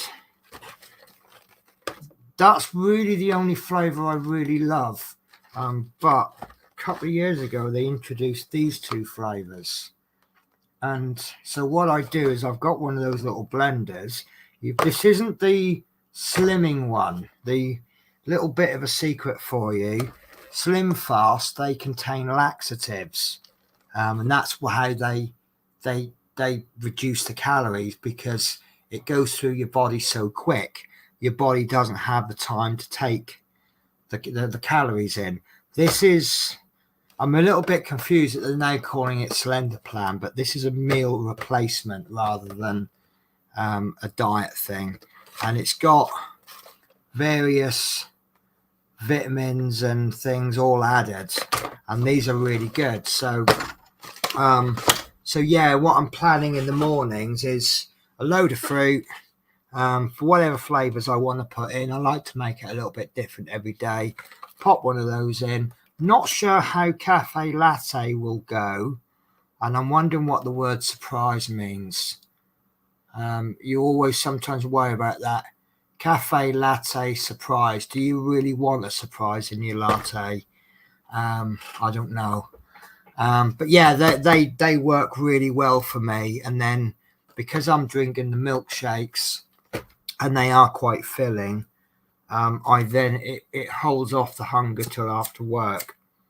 And then I come home and eat a proper meal. Right, Helen says, cooling eye gel. A few people I go out with use holy water. Cool, I bet that stings you, doesn't it, Helen? Was that too close? So hi everyone in chat from Amanda. Hi Amanda. I tried holy water. It's no good. You can't unsee the sights I saw while being with you. I think that was aimed at Helen, but it might be aimed at me as well. And I don't know if I might take that as a compliment, actually, if that was aimed at me. Samantha says, hi, Chris. Helen, oats, yes. I always thought that oats had to be cooked, like porridge, for example. But no, I think they've just got to be broken down. But obviously, if you are going to put oats in something, you need to take in plenty of liquid, because otherwise it's going to sit in your stomach, just absorbing everything. A bit of a biology lesson there, really, isn't it? So Chris says, hi, how's you, Amanda? Not bad. It's a protein in milk and yogurt that can counteract the calciums and other hot spice. There we go. We've got every day's a school day, as I always say.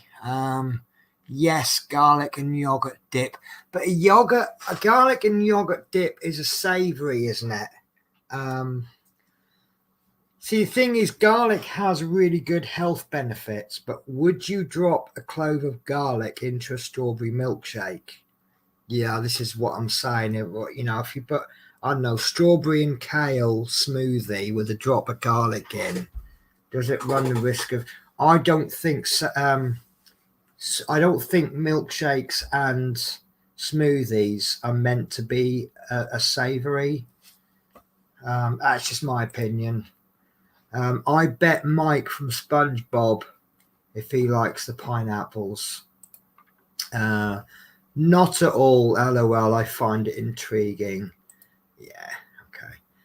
I eat my oats raw from the pack and drown in milk. Yeah, so long as you've got plenty of moisture in the stomach, that they've had the opportunity to soak up moisture before they go through the gut, because if they go through the gut dry, they're going to absorb any moisture from inside the gut, and I can imagine potential problems there. So yeah, not a problem eating raw oats. The problem is eating raw oats without a drink. I'm guessing. I will just say at this point, I am not a health professional. Don't take my advice as in any medical way. And if you follow anything that I do, don't come running to me if it all goes wrong. So I know there'll be someone out there that go, oh, I tried what you said and now I'm ill in hospital. So right. Do you know what? That eye gel's done the job. It really has. I think there's tired eyes. So, right. Okay, let's fill some peas in, shall we? P is 939, which is this one. Yeah. Right. And then it'll really come in, because obviously all these little gaps you see, I'm now going to start filling those in. Let's get that top line done first.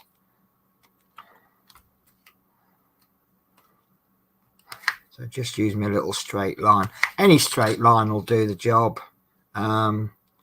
Probably one of the most cost-effective things is a little 6-inch ruler. That's probably your best tool to use. I couldn't find my roller. I mentioned that I have a roller. And when I finish a block, I'll sit there with a roller.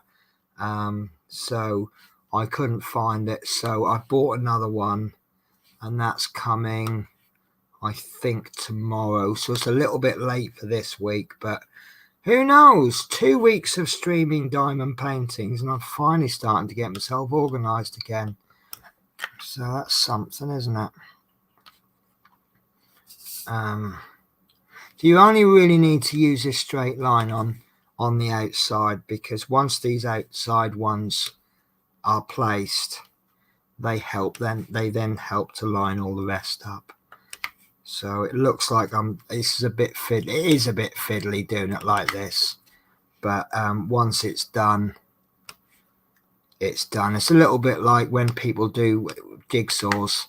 They start off with the corners, and then they add the straight edges, and then they build the outside of the jigsaw up, then they work their way into the middle. That's pretty much exactly what I'm doing here. Get this top bit straight, and then the rest just falls into place.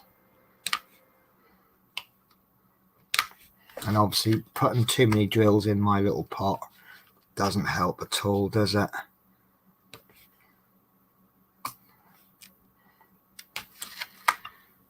Right, there we go.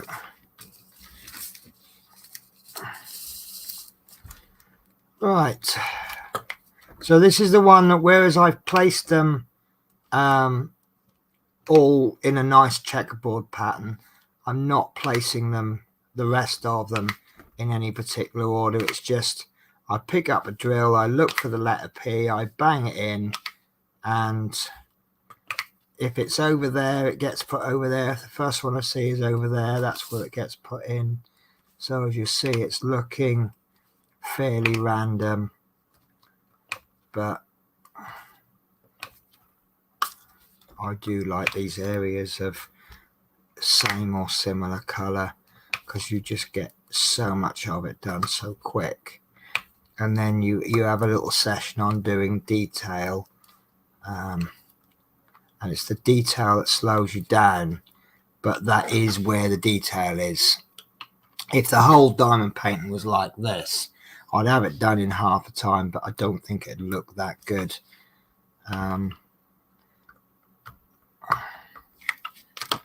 This is not the way to pick a drill up, but it's going to work.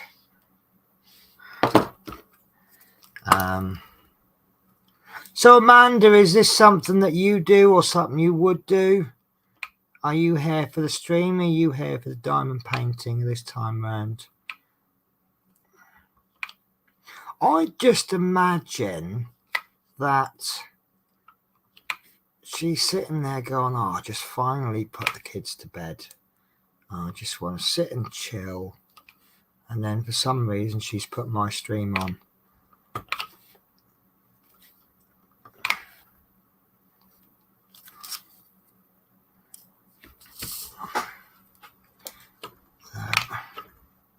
You see that it really starts to come together quick. But if it was like high detail, it would just be change of color, couple of drills, change of color. I need to find my tweezers, my good tweezers, because I'm making a few mistakes and having to pick drills up. If you miss, and because you kind of do this as a habit, it's more of a, so you have a quick glance, and then like this one, you might accidentally pick that up, but because you're doing it in a flow, by the time you realize it's upside down, you've already placed it. So then you have to stop and pick it up, pick it out even. So there we go.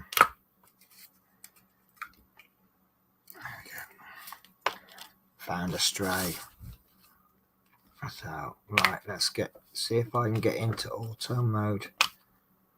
I don't know why I make that noise when I'm putting drills in, but that's me focusing. And the way that it's probably hard to explain, but some of these drills in this pot are upside down and some are the right way round. Obviously you want the ones that are the right way round, and it's you kind of look for the sparkle rather than looking at the actual drill. And if you don't get many sparkle, you give it a shake and it just rearrange. Do you know what? I've got an issue there. Right. I am not happy. I think that's a little bit better. This tool works much better with squares because it's got this, can you see that the whole thing is angled? It hasn't got a bevel on it. It just comes to a point, and it's just, when you're doing rounds, it is pretty much the gap, but it just seems to work better with squares. Another reason why I like squares. But, you know, round is okay. I don't hate rounds so much that I won't do them. I just like squares so much that if I had a choice between the two, I'd go for square every time. Just remind me, Mike, do you get the choice of round? I can't remember when I made the order. Do you get the choice of round or square when you do a custom? I know you get the choice of tools or not, which I actually think is an absolutely wonderful option, because if you do a lot of diamond paintings, you will end up with a lot of pens and a lot of tweezers and a lot of boats, and a lot of wax. And say, for example, me, I have this pen which has blue tack in it. I don't need a pen and I don't need wax. Sometimes I might need a boat, but it's probably better for me, you know, sod whether you're saving the company any money by taking the tools or not. It's what do I do with a set of tools that I don't need? To be honest with you, the only reason I like the boats is that sometimes I've had a couple of people who've started diamond painting, and the way they want to do it is to have lots of boats. And they've said, oh, but because I'm new, I don't have any boats. And I can just sort of look at my collection and go, yeah, here's 10 for you, or here's 20 for you to get you going. And then when you find you've got too much, just pass on the love to someone else. I had a friend in Dartford that did that. I gave her about 20, and she went, oh, that's brilliant. And then where she had been buying more paintings, she ended up with about 50. And I said, all right. And she went, yeah. She goes, I found someone else that was new to diamond paint, and I gave them all to her. So I don't mind giving things away, so long as the person I'm giving them away to has the same attitude that I do. That's what we do, isn't it? When you're new, you're asking for a lot of help off other people, but then once you get a bit more experienced, pass that help on to other people. That's really coming along there, isn't it? Right, square by default. You can ask for round. Okay. Is the option easy to find? I can't remember when maybe I should just make a funny order. Sort of do it on stream so we can show everyone what happens when you order a custom.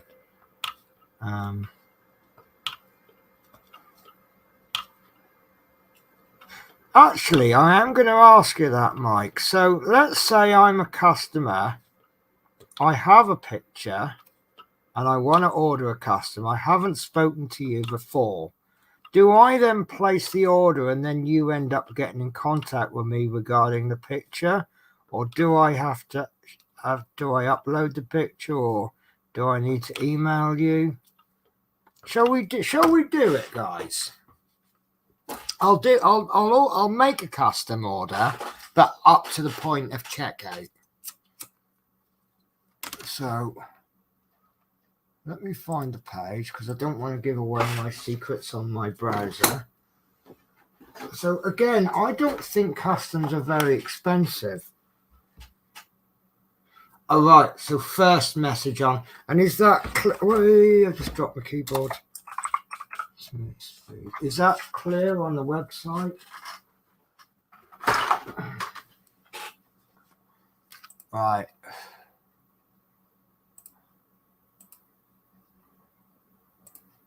So here is, oh God. Hang on a sec. That's better. Right. Let's make that bigger, shall we? That's better, isn't it? Oh God, there's me, look.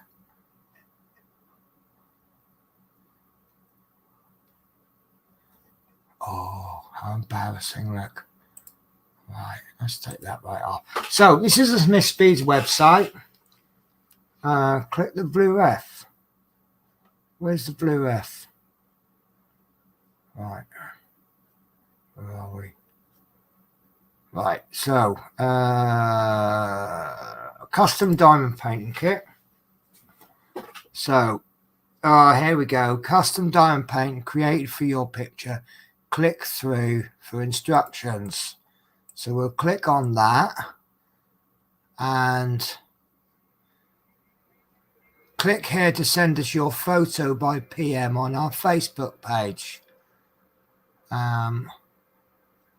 Factory processing time approximately 30 days after payment. Sample of one of our custom. That's brilliant. That is absolutely brilliant. And I'm saying that genuinely. You know, I don't just say things just because I'm sponsored. But look, so there's the original picture, and there's what the picture looks like as a custom. Because you do get a picture back. And Mike, I wouldn't push Mike to do things that a professional graphic artist will do. I think you're asking a bit much there. I don't know if Mike can do it, but he can do a little bit of editing. So the one that I'm doing, which I've got on my phone, so I can't show you. He's done a little bit of basic editing, and it's just really nice. If I can remember where it is. Screenshots. No, it's in Facebook. It's in Facebook. I just can't remember if it's Facebook.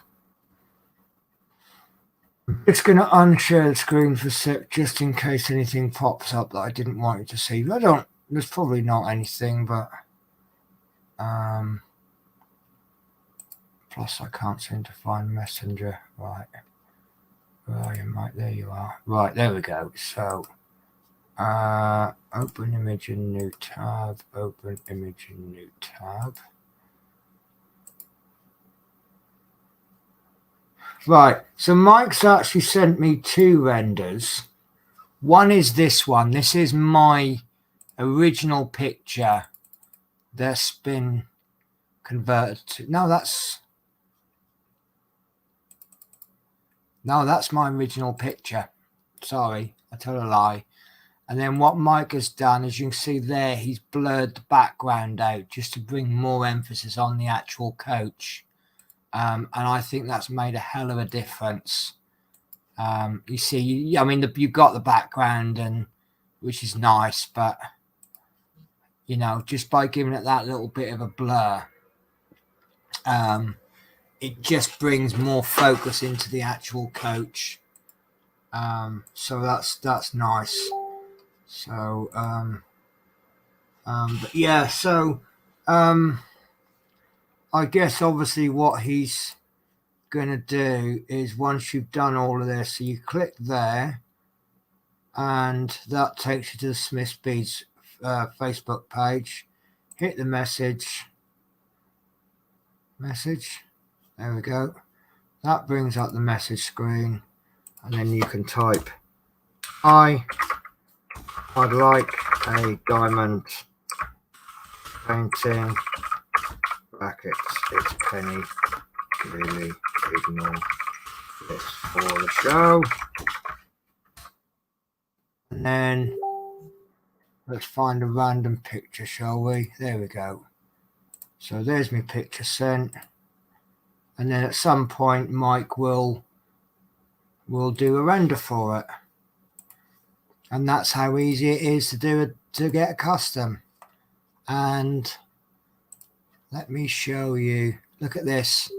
50 by 50 square, £37. I've got a 60 by 60, which they don't seem to have a 60 on here. But look, 39 for 60 by 50. And of course, don't forget that if you, Mike's gone mental. He's sending me loads of stuff. Okay, that's fine. Oh, there you go. It's that automatic message. Because it's put, hi Penny, can you please send me the picture you would like after I've sent the picture? Is that automatic? Oh, there you go. Thanks for messages. We tried to be responsive as possible.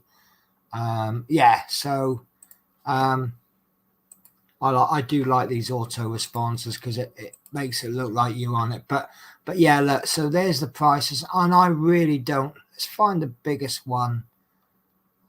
70 by 40. I think that's probably the biggest one. 60 by 75, 49 quid. That's a little bit more than I paid for my 60 by 60, but you would expect that. And right now, we've got 15% off. You use the code penny15. So if you have, right, so let's say I want a 70 by 40, Mike. How would you, once I've done all of my picture and gone, yeah, I like that picture, how would I buy that? Would you just make that temporarily in stock, or? Because obviously that I can't order that because it says out of stock, but that's a lovely picture as well, isn't it? And that's what you get with it. You get the kit, you get the canvas, you get tiles, you get tweezers, you get tile tray, you get everything you need. And there we go. That's the bit I remember. Do you want the tools or not? And I think that's a really good option, actually. I suspect most people would say with tools, but if you've already got the tools, yeah. And then you get a choice of poured glue or double-sided tape, which I know I chose double-sided tape. And then, is that the one that's in stock? Let's find one that's in stock. 36, 39, right, so 60 by 50. So that's 39. Why have you got one? Oh, I see, yeah. So that's, I'm guessing you can't put a 0 in for delivery. So £39 and 1p. So let's put in penny 15. There you go. That's just given me £6 discount, which is not to be sniffed at, is it? So let's, there you go, remove that. So there are no products in your basket that qualify for penny 15 promotion. No, there's no products in my basket. So that's how easy it is. And they don't just do customs, they do lots and lots of different things. So always have a little look. So yeah, first message is on Facebook, and then you'll send me the picture you want doing. You should comment if you want round. Fair enough. So if there's no comment made or you say square, you will get square. On the website, click the blue F, and the cat is DJ, my mom's cat. It's a lovely cat. So yeah, that's how easy it is to do customs. And like I say, I can't get over the price. I'm pretty sure that I have seen non-customs for more money than that. Yeah, Mike said he sent the original picture of the cat. Yeah, I did spot that. So yeah, it's yeah, the price is wonderful, and in a number of weeks we'll find out how good the quality is. But I've seen a few posts on Smith's Beads has their own Facebook group, and I've seen people posting pictures of their customs, and I don't think there's many unhappy people, is there? So, and of course, I know what I'm getting. You know, Mike and Teresa post on this stream. Obviously, I've actually seen them as well. They are friends as well as business people, but I know who I'm dealing with. There might be a Chinese company out there that can do cheaper customs, but do you know who you're dealing with? You obviously got to look at what's important to you. I am quite happy to pay a little bit more if I get the service, but to get the service and a cheap price is always a bonus, isn't it? So yeah, just can't wait for my custom to arrive. Just a shame about this bloody lockdown thing, but you know, that's the way it is. I think I didn't pick one up there. So yeah, anyone who was here at the start of the stream watched me carefully place these drills in. Can you see how much easier it's made my job later on? Picked up second one there. That's that one I got to be careful of because that's a U. Make sure that is a U. Yeah. So I'll just hand that one. So yeah, once you've done that checkerboard pattern, it's that. Just see how easy they slide in. Now that's probably, that square there has probably been done at about 4 times faster than say that square there. Can you see all the different colors there?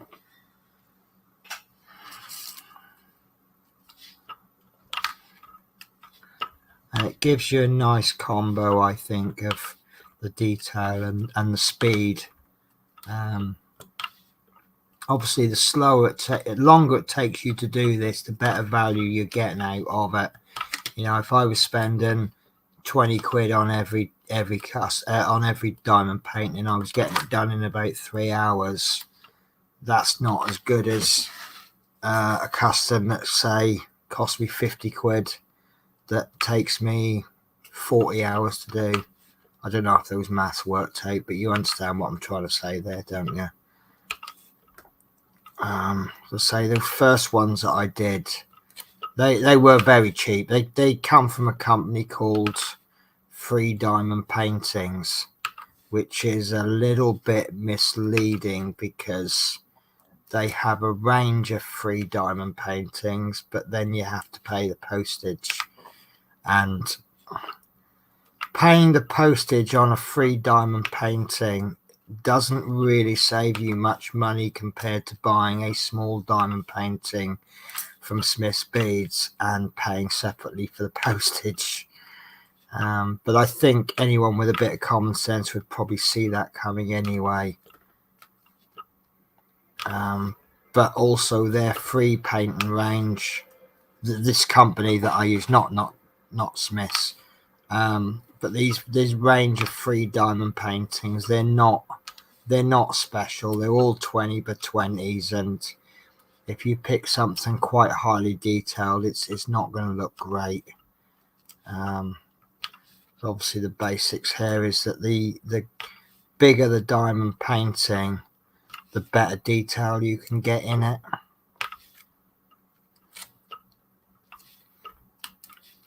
So I think I would much rather pay for my diamond painting and get a good one than go for one of these free ones. But it was useful to get me into, you know, if I'd have bought them and then decided actually diamond painting's not for me, I've only spent a few quid.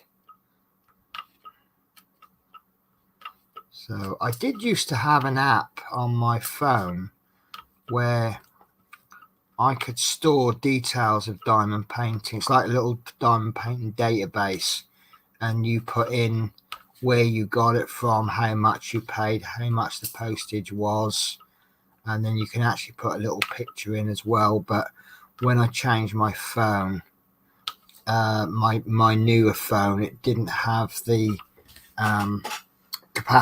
storage capacity, so a lot of the apps I couldn't reinstall.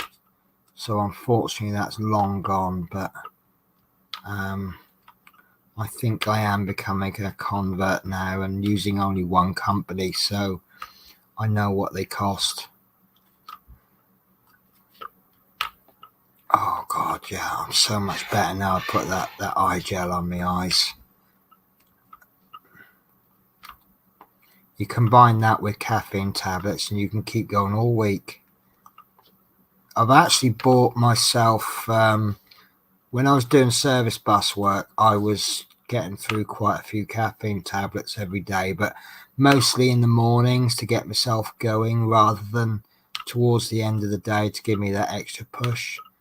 But I bought some guarana pills, and they're a little bit more natural. They're not synthetic, and you can taste, when you take natural medications and you get that sort of wheaty flavor to the tablets as opposed to the cornstarch flavor. So these are a bit more natural, and guarana has a higher natural caffeine content than coffee. I think they're about twice as strong as caffeine tablets, but you got to watch yourself because there is a recommendation to how much caffeine the body can take in a day, and I think four of these guarana tablets is pretty much the maximum your body can normally take in a day. So obviously if you've had a couple of coffees in the morning and then maybe a couple of guarana tablets to get you going, and then you have a couple later on, you're at risk of overdosing on caffeine. But then that's pretty much what these energy drinks are doing, aren't they? They have such a high content of caffeine and sugar.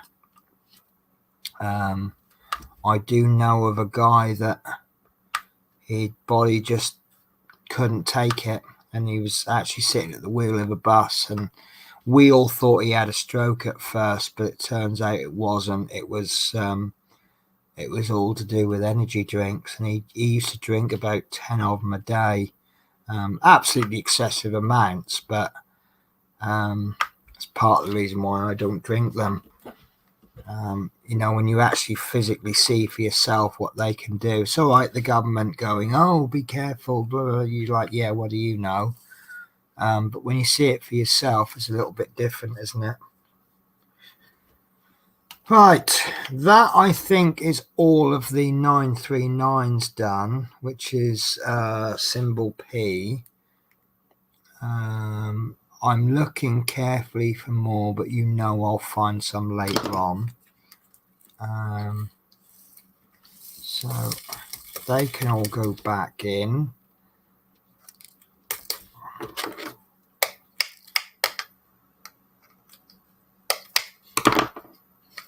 If you do make a little boat like this, always have a look in there, because there is sometimes the odd stray drill.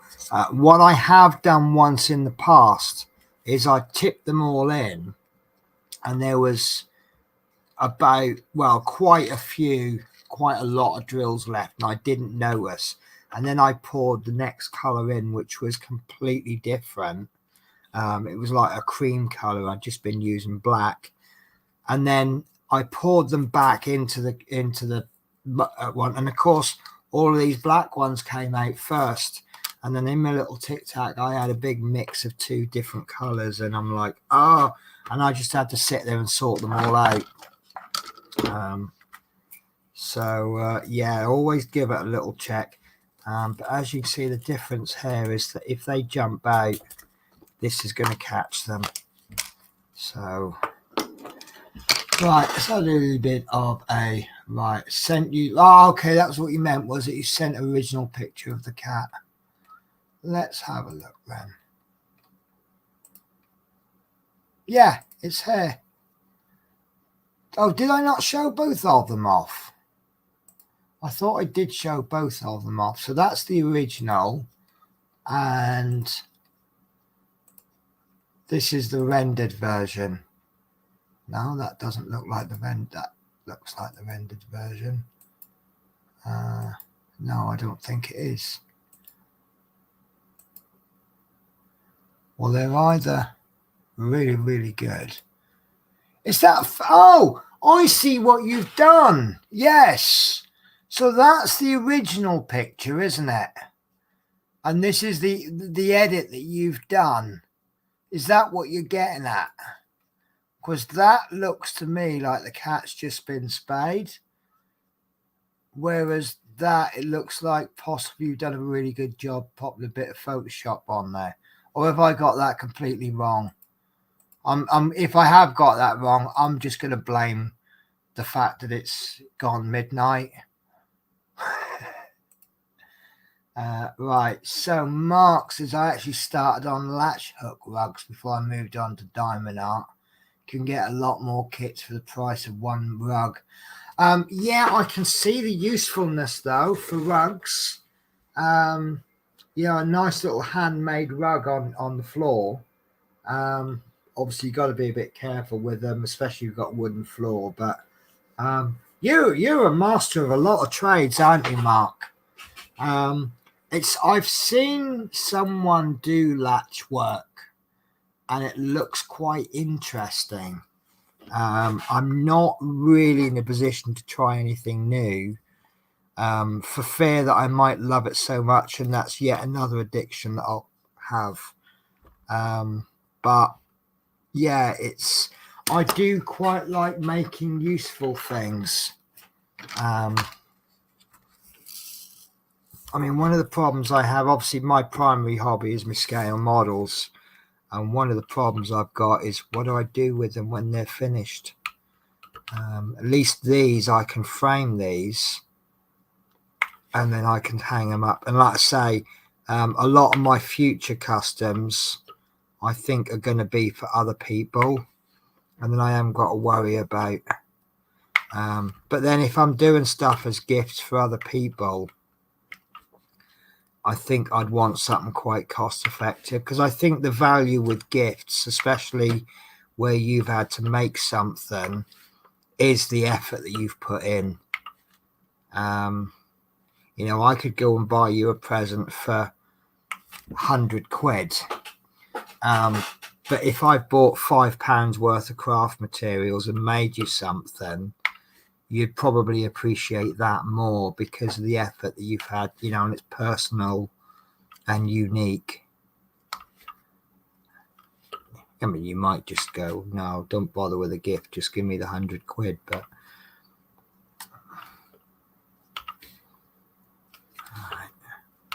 I am aware I assume it's just you sent me a message, Mike. I will get to it. I just want to finish these C's off.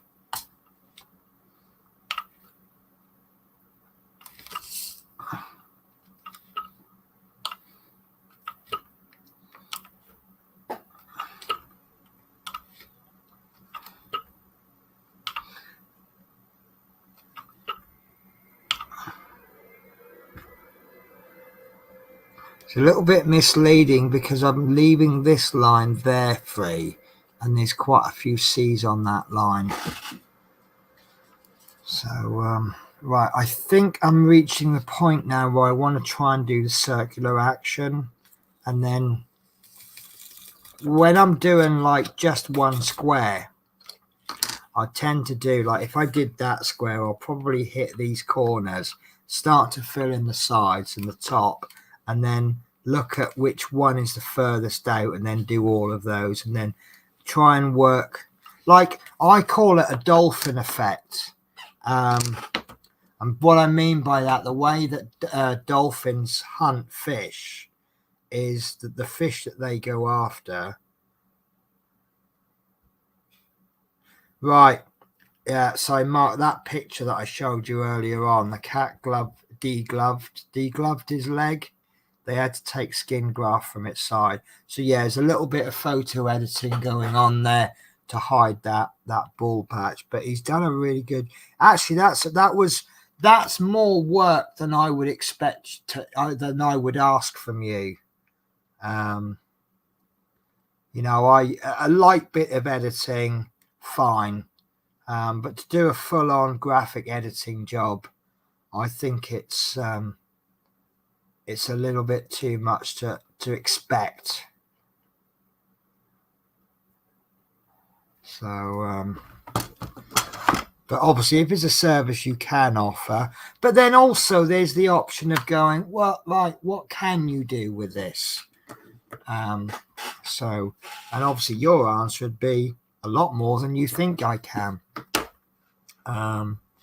Right, so I'm going to hit these bottom colors to just get that line going. 4, 5, 3, 5, 3. So this is mostly the greys now. Do you know what? This is definitely going to look better with the drills on, but I think it's not going to be the most amazing one ever, but this is really probably a design that needs a larger size. What would I say this was? A 40 by 30? How would you describe a 40 by 30? A 20 by 25 is kind of like a weekend, isn't it? You can bang that out in a couple of days. Work all week, come home, bang out 20 by 25. 40 by 30, it's kind of industry standard, isn't it? For most people. So what's that? About a week's work, roughly average. If that's all you're doing, you know, obviously most of us don't have the time to just, you know, we don't all go out and do an 8-hour day and then come home and do nothing but diamond painting.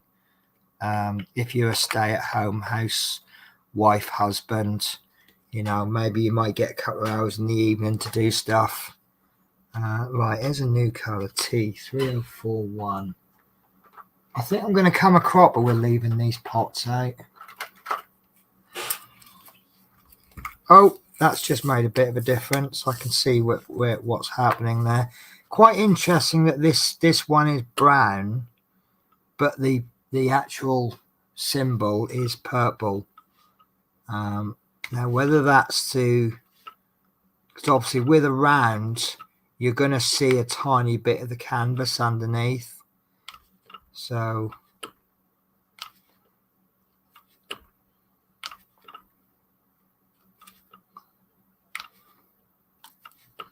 don't know if I've done any teas earlier. Although talking of tea, I might need, yeah, I'm not far from requiring a top up on my coffee. So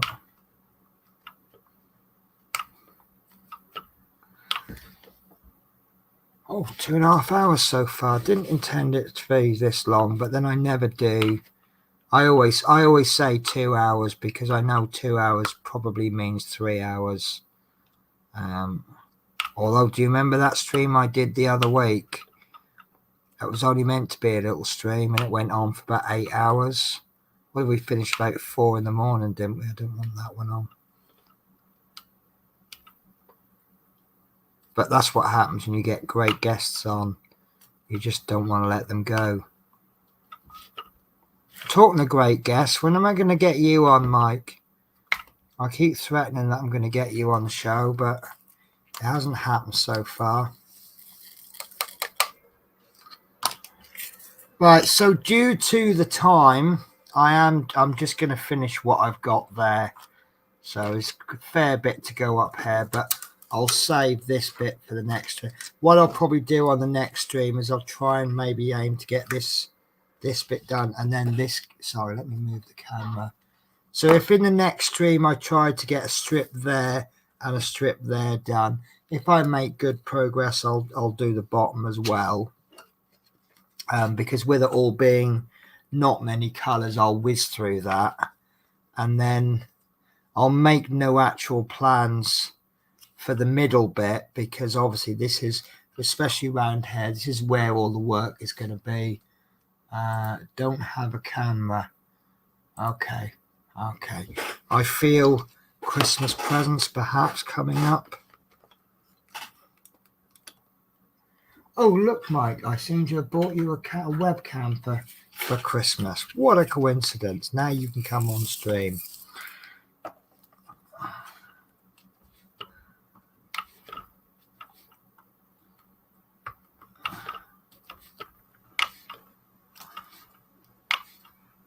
Yeah, this is coming, isn't it? It's a coming.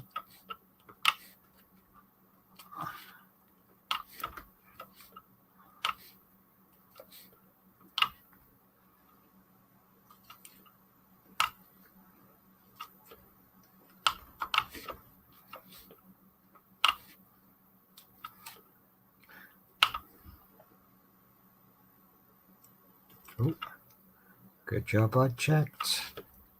There's a little Y up there, just the one. Don't know how to operate one.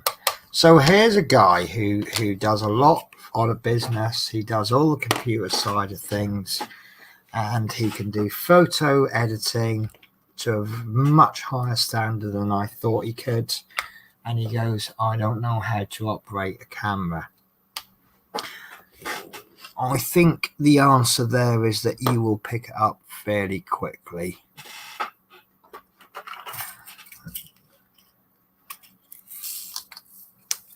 Right, 317 code 6. I always double check my codes because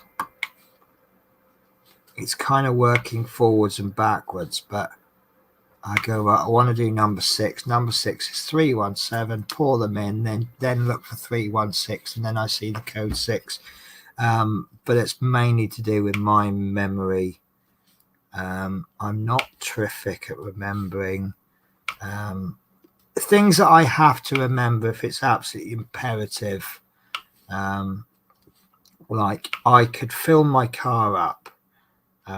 Or coach or whatever, if you use a fuel card, you have to remember, you have to give them the mileage. And I can look at the mileage on a coach, go and fill it up, 200 quid, then walk into the petrol station, they'll say, what's your mileage? And I'll reel it off.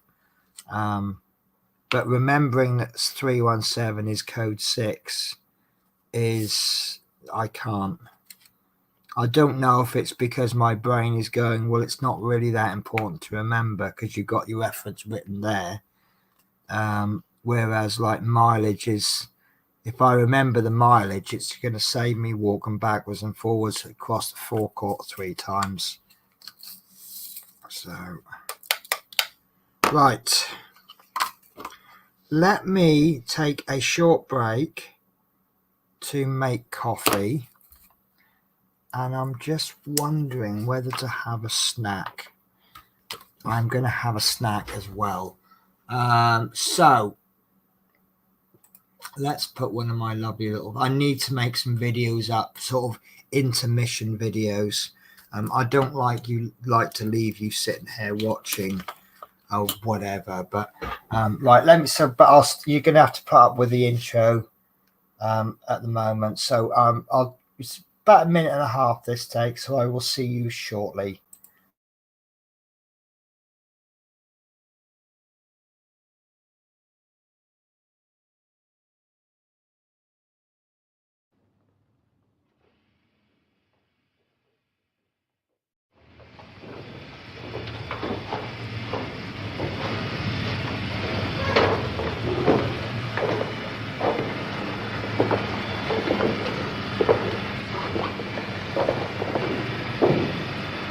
Now, Sir Ivan, if you will press this switch over when I say now, that will open our station. 5, 4, 3, 2, 1, now.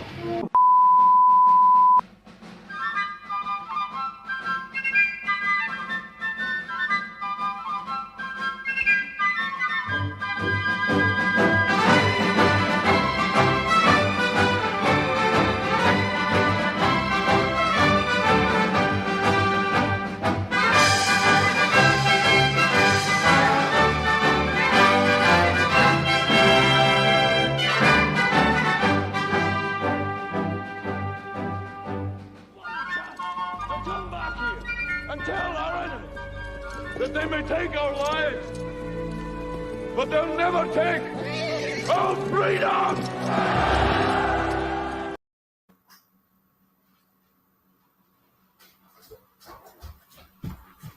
Well, that didn't work out, did it, guys? I've just been a bit distracted, but I'll show you in a minute why.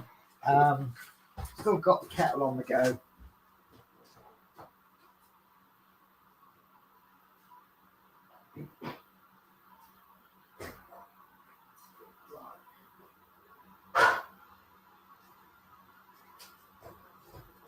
So these yogurts, I'm wondering if temperature's playing a big part in it, because I put 3 of them back into the yogurt maker for 2 hours.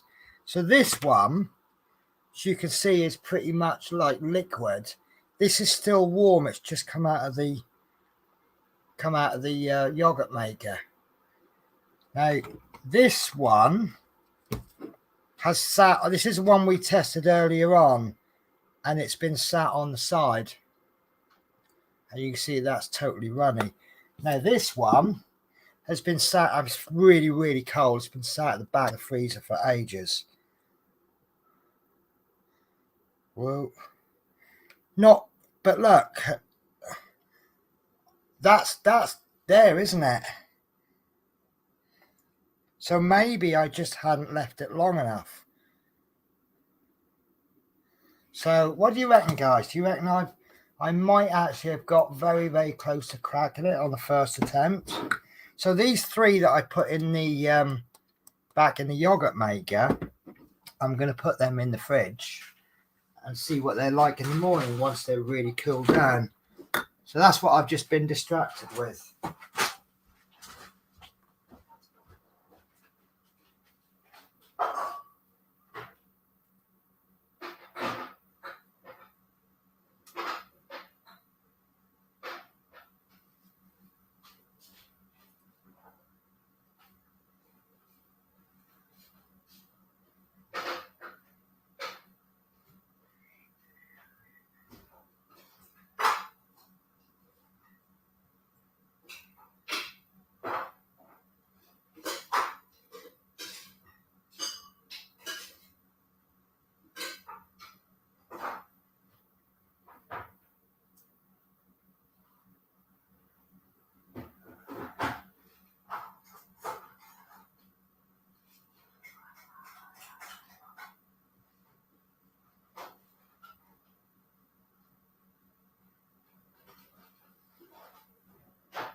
Oh.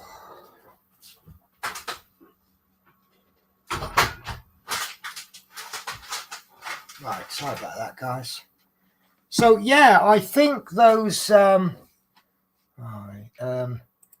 says looks good to me. Yeah, so I think maybe the main problem was I hadn't let it chilled. Maybe it was cold on the outside, but it wasn't really cold in the middle. So maybe it needs a good overnight in the fridge. I mean, the one that I've left by the side now, the reason I'm throwing that is because where I tried it with a teaspoon and I put my spoon back in the yogurt, obviously I've got enzymes from my mouth on the spoon, which the enzymes in my mouth is designed to break things down. So all of that thickness is going to go purely because there's a little bit of enzymes from my mouth. So that's never going to go solid again because my saliva has broken it down. And obviously I then don't want to give that to my lodger because it's in effect, it's the same as food that I've spat out and then given to him. But I might, in the morning, I might make, I'm kind of at risk of using him as a guinea pig, but I might make him a smoothie with that yogurt that's been in overnight. You know, a fresh one, not one that I put a spoon in. And then go, yeah, mate, what do you think to this? And if he goes, lovely, I'll go, right, that's the yogurt I just made. So it's not quite as quick a process as I thought. which isn't a problem. If it takes that long, then it takes that long. But I could probably still, well, I'd have to make a batch during my days off, but I never work more than 6 days on the trot. I couldn't possibly work more than 6 days on the trot without it being illegal. So yeah, it's just a case of make a batch every time I have some days off, and then but make the batch as early as I can and give it the time to refrigerate. So maybe that's, but I've got these starter culture things coming through from Amazon, and it does clearly state that you need this. It's basically, it's what you use to make your first batch, and then what you do, I don't know if you noticed one of those yogurts, I put a label on the lid, it said do not use, and the reason for that is that 1 out of the 8 I'm going to use to make the next batch. So that's why I've put do not use. It's just as a reminder not to take the last one. So yeah, I'm happy with that then. So yeah, maybe the problem, what it wasn't I haven't got enough culture. It's not that it wasn't cooked enough. It's, you know, the problem was I hadn't given it enough time to set. So bear with me a sec. I need to see what that number is. I cannot read that number. That one there. I can't see if it's a 5. What do you reckon? Is that a, you can't see because I'm not focusing. I think it's a 5. So whoa. Could be a 5. 315. Yeah, I'm going to go with that.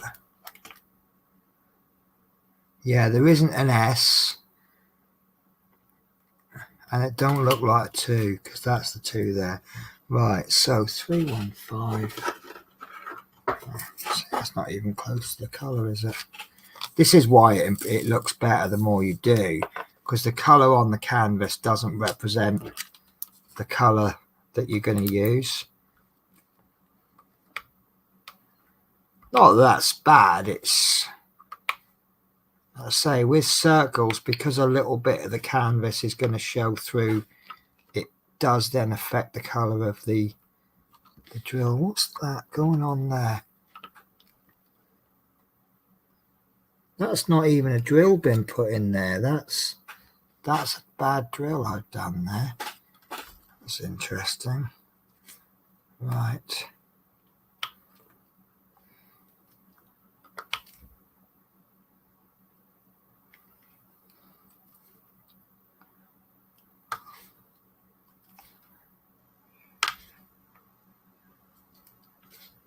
Yeah, so at some point I'm going to make a little video.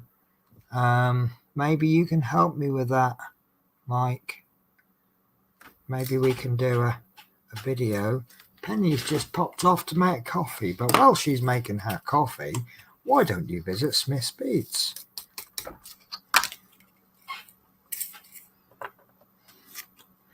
Right, now what's that one?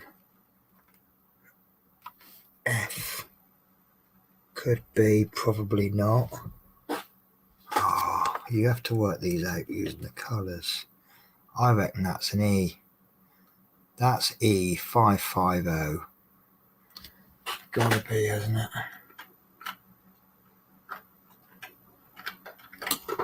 But that's E. That's 550. No, that's E there. You know what I think that is, if that is. I think that is right.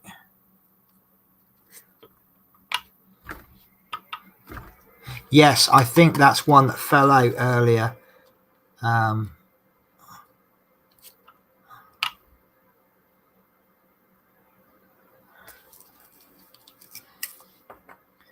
on B's next. 451.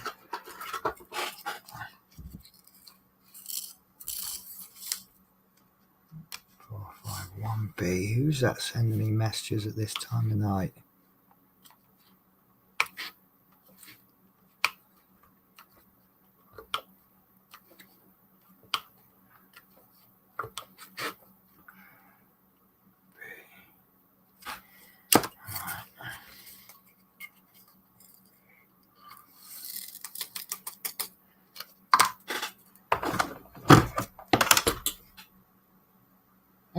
Wasn't actually a message.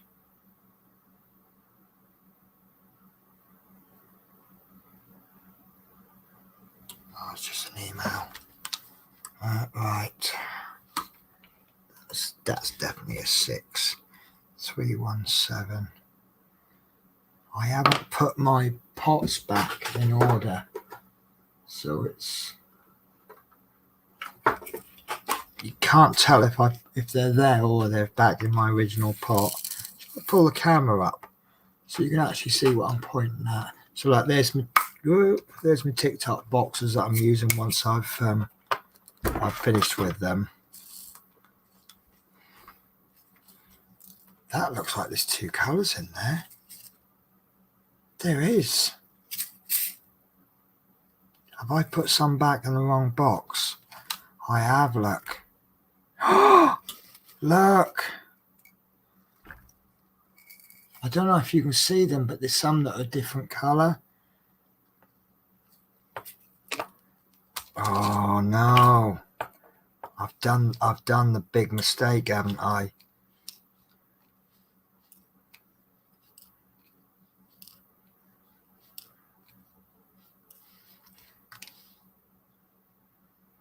Oh no. And there's quite a lot in there as well.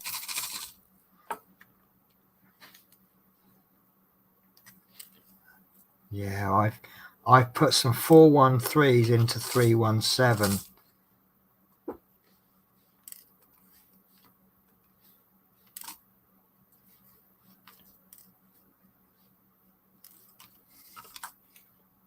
That's got most of them out. Right, so if I pour just a few of these 413s into there, yeah, that's a colour match. Okay. So if I should forget in the future, these colours that I've mixed is 413. So that was a 6 earlier on. Why is that now a 5?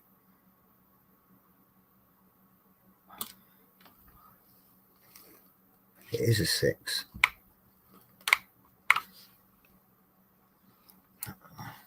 All of that just for one drill. Yeah, Teresa says, yeah, you can slightly tell the difference. I suspect I did that last night. I might have done it tonight, but yeah, if you just lose your focus just for a minute, that's what happens. You end up putting the drills back in the wrong pot. It could be an organising issue. I mean, where I'm placed. I don't know if you see there, I've got all the used pots back there, but I've got the one that I'm currently using is actually touching the light board. That's the theory. It might well be I put a pot there and then maybe this pot was like that, and then I pick it up, and of course at a glance you're not going to notice the color difference. So I think I've just got to be a little bit more careful with organizing my pots. It's not a big problem, it's just that I've got to obviously sort them out. I mean, these drills I'm going to dispose of when I finish, because I'm not keeping these rounds. I've got this plan of making get a reliable source and get a little one bag of every color, and then we'll put that one bag in, and then that'll be my standard. And then if I find the next diamond painting I get, the color isn't quite a match, then I will throw those drills away when I've finished. If it's an exact match, then I'll pour them straight in and I'll keep the excess. Yeah, it's finding that standard, isn't it? Right, where am I up to? That one. This is why I need a roller. You get the odd drill that's lifted. Right, what's that one? Sorry about my head. Right. And that one's gone upside down. Right. So is that's a 4, isn't it? Yeah, 4, 3, 1, 1. That's just one drill that I've missed from the batch. There's another one there, H, that I've missed. But that's okay. Mike is probably going, oh, I'm glad she's missed loads out, because then that means she's got stream longer. For some reason, Mike seems to like me streaming for much longer. Teresa says, I've done worse than that in the past. Yeah, I think we've all done worse, haven't we? I've seen pictures on Facebook groups of people that have dropped about six different colours of boats on the floor. And the only thing you can really do in that instance is get the Hoover out and buy some more, or spend about 3 days separating the lot.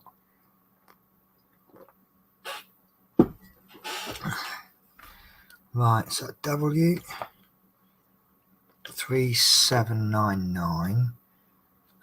Oh, that's a new one for today. Not used W's today.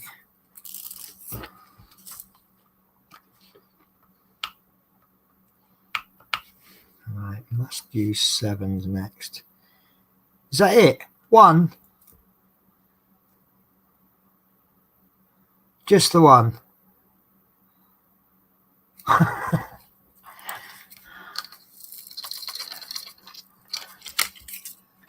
Right. There was one up here somewhere, wasn't there? There was a stray U. It's just one. I don't know where that's gone. Right. 7, 7, 3, 3, 6.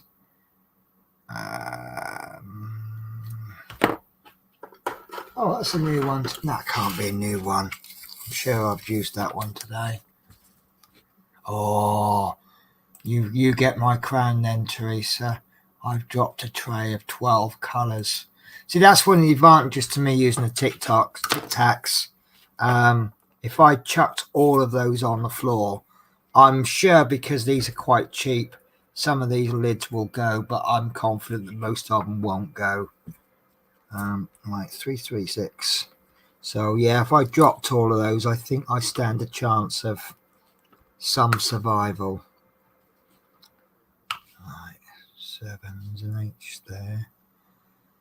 See, this is the bit I don't hate it. I just don't love all of these just filling in 1 or 2 different colours.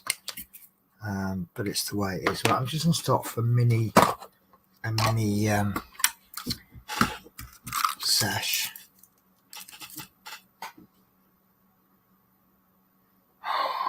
Oh no, you'd only just filled it. So most of those colours you dropped, you hadn't even used them. I think I probably would have cried.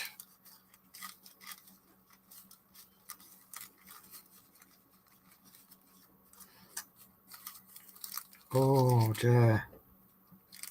Right, so got a question for you guys before I sign off. I know I'm probably not going to sign off for about another half hour to an hour. Obviously, I'm not going to be streaming for the next 6 days because of work. Do you want me to set the shows, my next shows up tonight, or set them up a little bit closer? My next live show is going to be Tuesday night. So that's actually a week today, isn't it?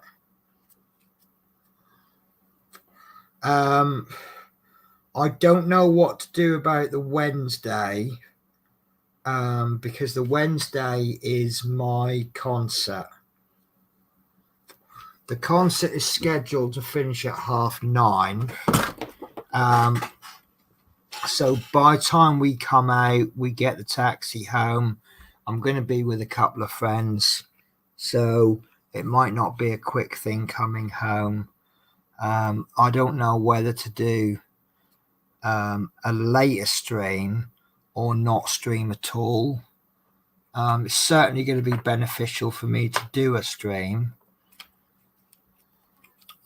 because obviously this is part of me doing this is helping me keep awake.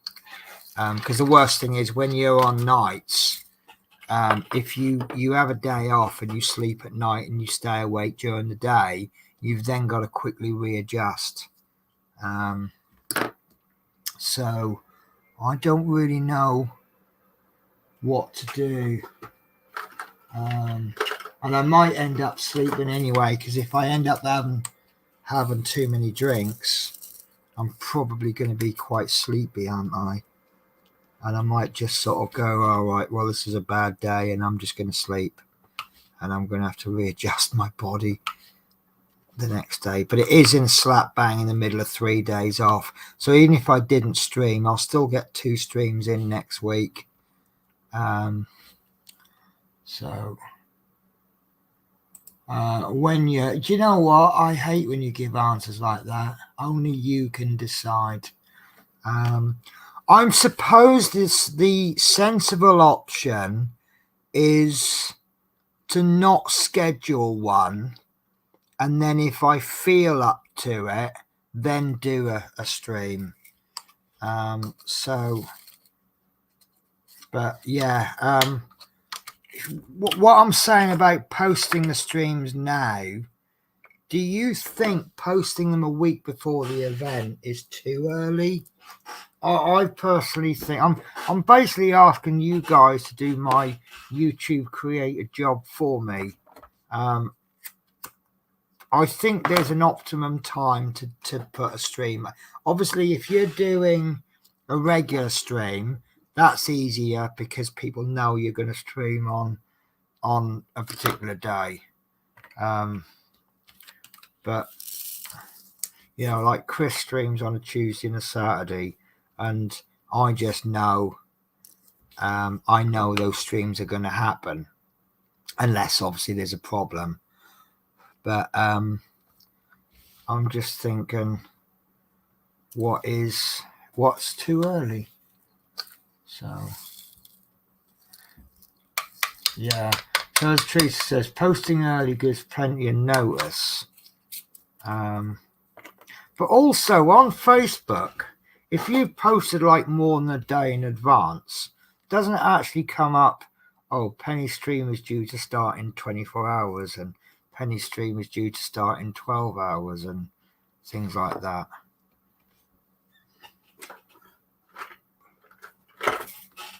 So I don't know. But also if I post the streams tonight of the ones that I know I'm going to do, I won't forget next week. Because the streams today, I posted them later than I wanted to. I meant to do them earlier, but I got a bit engrossed with, well, I didn't mean to be out shopping for quite so long.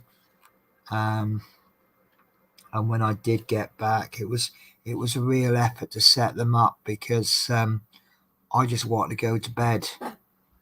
And it was a chore setting them up. So I think I might do them tonight then.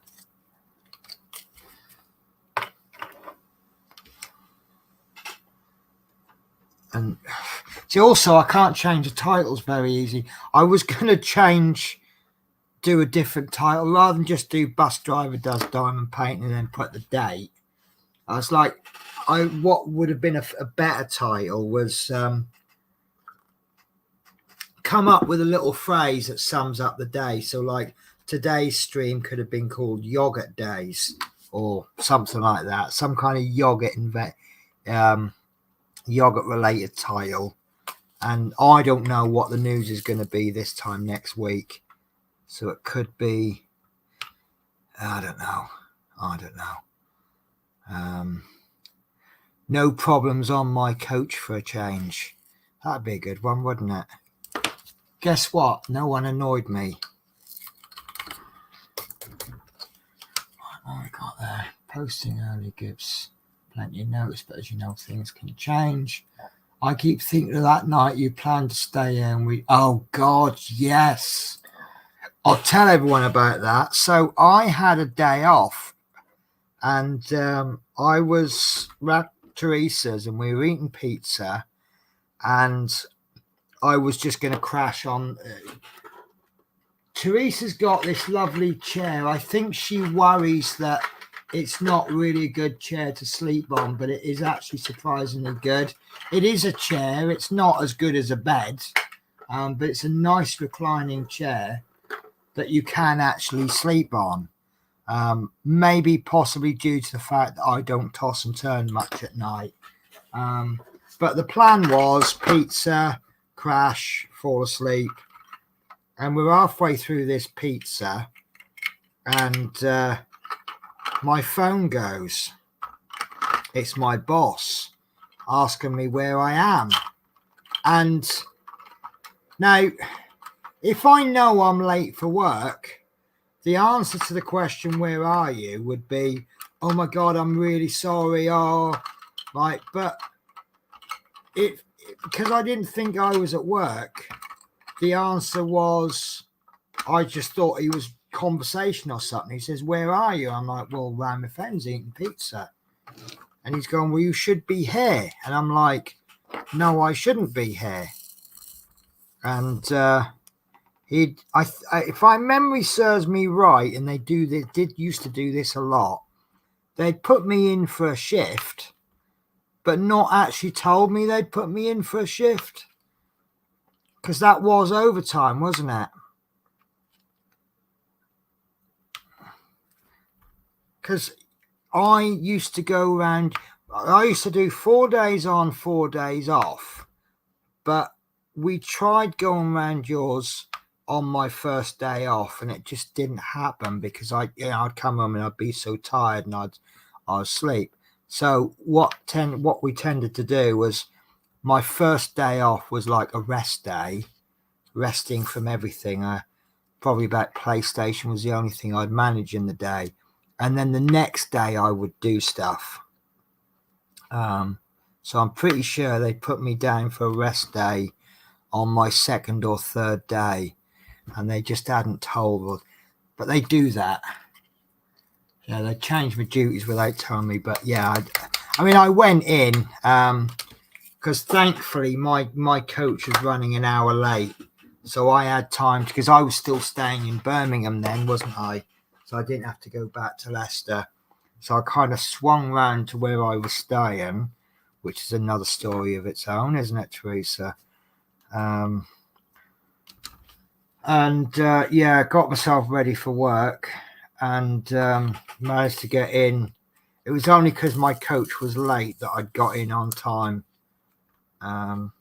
If my coach had been, it was just I was due to have signed on. That was all.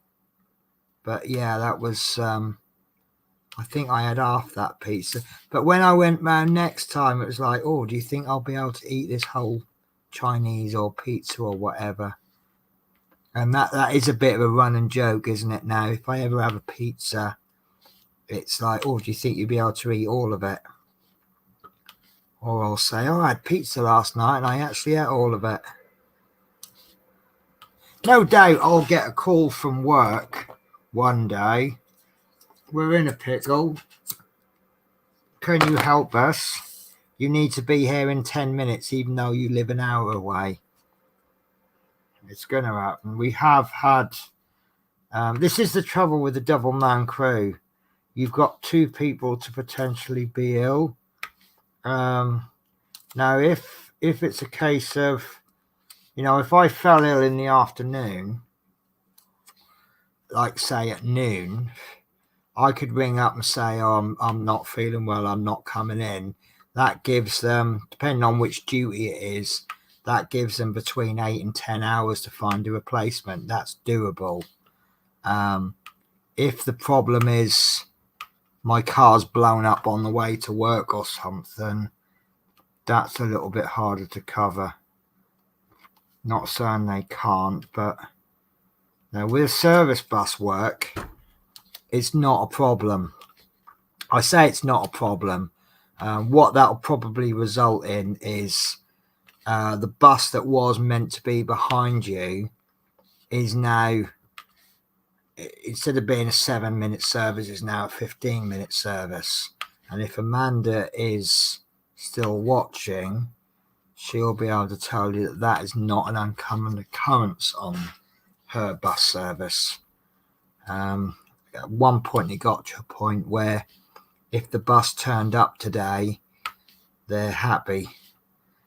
But when you're doing a coach and there's one run in the morning and one run in the evening, and you can't run that bus, it's a problem. I suppose what they could do at a push is run the service with one man and then stop after 4.5 hours, pull into services, have a 45-minute break, and then carry on. But you'd probably need 2 breaks on the way, which means that coach is going to be at best an hour and a half late, which then means you've lost an hour and a half on your trip. So by the time you get to the hotel, you've got less than an hour and a half less. You're probably going to miss breakfast at the hotel. You've got to take a minimum of 9. Well, you should be taking an 11-hour break, but that can be reduced to 9 hours, twice a week. But if you've come in a couple of hours late, you're actually due out in less than 9 hours. So that means you've got to legally take that bus out. So now you're running a bus that's leaving London late, knowing that you've got to do an hour and a half's worth of breaks. So the logistics of it is just probably too much to ask the driver.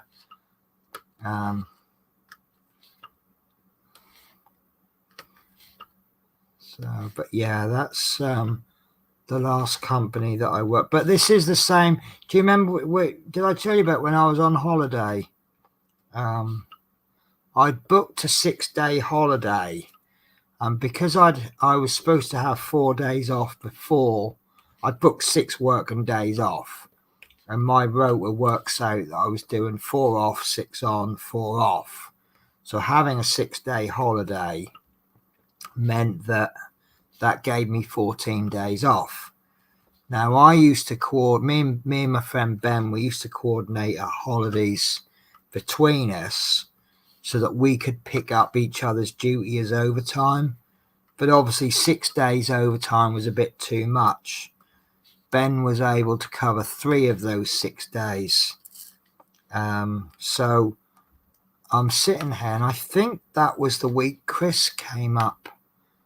I'm pretty sure I brought Chris up with his dog for a couple of weeks holiday at mine, which was extremely short-sighted of me. Giving someone a holiday in November in Glasgow isn't the most bright idea because the nights were long and the weather was awful. So it's not like I could go and take him sightseeing. But anyway, so I was halfway into my holiday, and I get this phone call from work. Hi Penny, can you come in and cover some shifts? And I'm like, no, I'm on holiday. He goes, yeah, well, can you come back early? And I went, well, not really. I said, I'm in Glasgow. I said, just out of interest, what shift needs covering? And he gives me this duty number, and I'm like, hang on, that's my duty, isn't it? And he went, yeah. I said, so you want me to come back to work a week early to cover my duties? He went, yeah. So, right, so that's correct. The change duties without telling you. Oh, yes. My response was to turn your phone off. Yeah, see, that is the normal, sensible thing to do, isn't it? I'm not at work. I'm on a social. I'm going to switch my phone off. But you know me, it's not something I would do because you don't know who else is trying to ring you as well. So there's a name I've not seen recently, and I think I have trouble pronouncing this. Joshua Spurrier. Hi, Penny. How are you doing?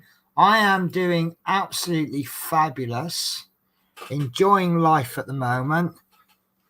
Working hard and chilling hard, which is the way I like life.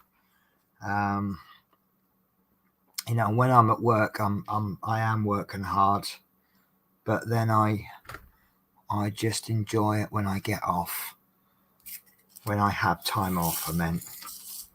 So, so you've got me towards the end of my stream, Joshua. I am just finishing this little bit off, so I do apologize. But there's lots of different colors there, so it's not going to be like 2 minutes. It's going to be probably about half an hour the rate I go. Quite exciting because there's some nice little bits of color coming in there now. Right, so I think I've done it. Just do a bit of a spinny. Look for the sparkle. That sparkle tells you when you've missed some out. So I don't know if you can see there. It doesn't sparkle there, but the ones that I have done have all sparkle. It's a good way of telling which ones you've missed. I would say that looks good all the way up to that corner there. So, oh, did I just see that go dark? Got the pronunciation of the name spot on there, Pete. What I will be honest with you, I did struggle and I just slowed down a little bit. But yeah, no good. I don't. Some people get offended by when you mispronounce a name, and it's not done on purpose. But it's also probably hard if I can't even pronounce normal words. It's probably hard for you. See, if we were face to face, you could say, no, Penny, the way you pronounce it is blah, blah, blah. But to sort of get that across using text only isn't easy, is it?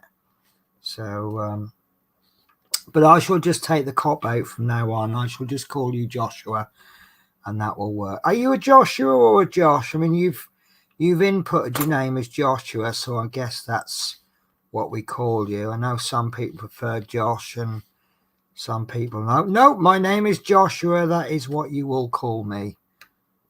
And I get like that sometimes. I got like that at work the other day. When I filled my form in when I started the job, I put my name down as Penelope because that's my government name, as I call it. And I put brackets Penny at the end, meaning that's what I want to be called. And everyone's calling me Penelope, and everything they like, the duty boards they write down, they write Penelope. And in the end, I just went, right, that's it. You want to call me Penelope, you will call me Penelope. And anyone calls me Penny, I will not acknowledge them. And for about a week, I was like not acknowledging any of people going, Penny, Penny, Penny, Penny, I'm talking to you. And I'm like, oh, are you talking to me? Sorry, my name's Penelope. Or at least that's what it is according to all the forms on the wall. The joys of being in a snot. 3041. There we go. So nearly there. Just like I say, these little annoying little bits.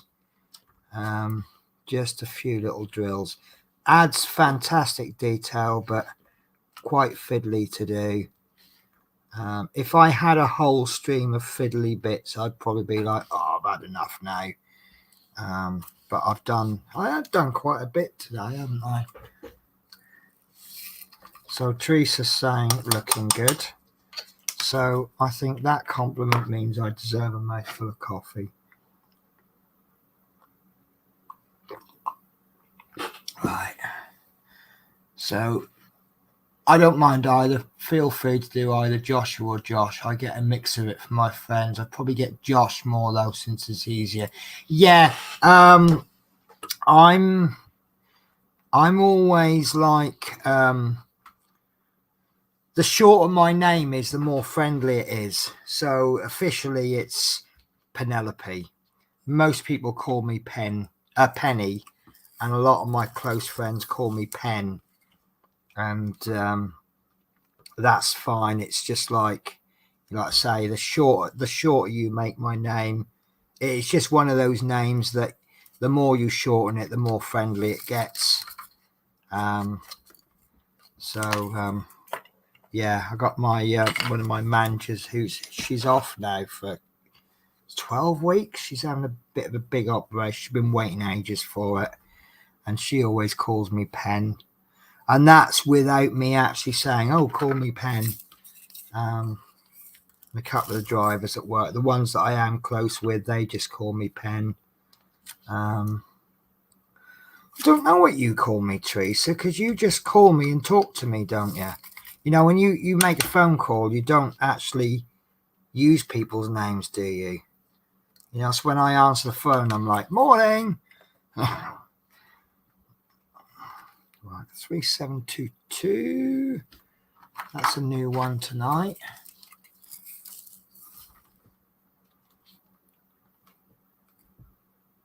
B.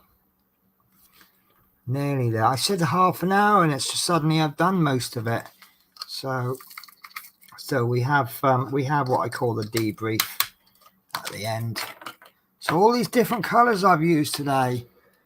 Look, it's 1, 2, 3, 4. There's only about 4 colours that I haven't used so far. All right, 3799. I wish I could put these back in some kind of numerical order. It would make it so much easier to find again. W. That's it. That's 1. Oh.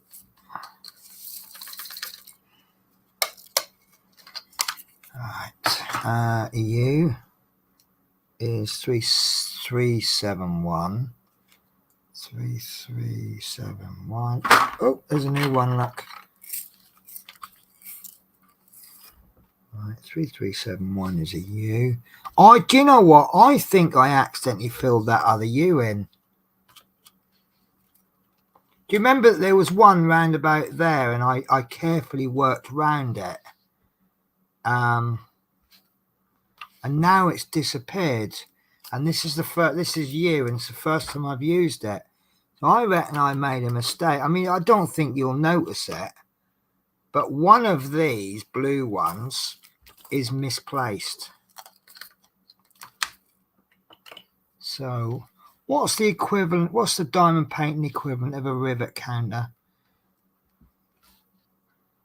A rivet counter, in case you can't work it out, is someone that is 110% accurate. You know, they'll scale model, they'll count the rivets, and there should be 1,000 rivets there, but there's only 999.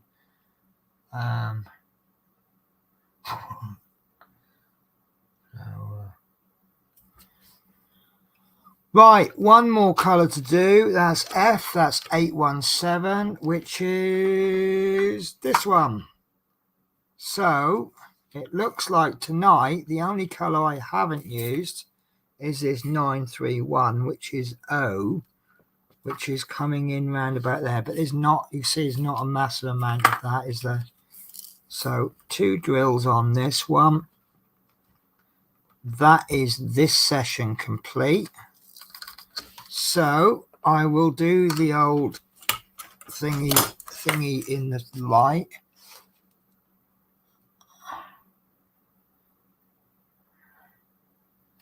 Yeah, I'm happy with that. I can't see anything. Obviously, you have a look to see if there's anything missing. Have a little feel as well. That's not the best way to do it, but I just can't wait for my little roller now, and I want to get these rolled down. It's also putting them on, it straightens it a bit as well.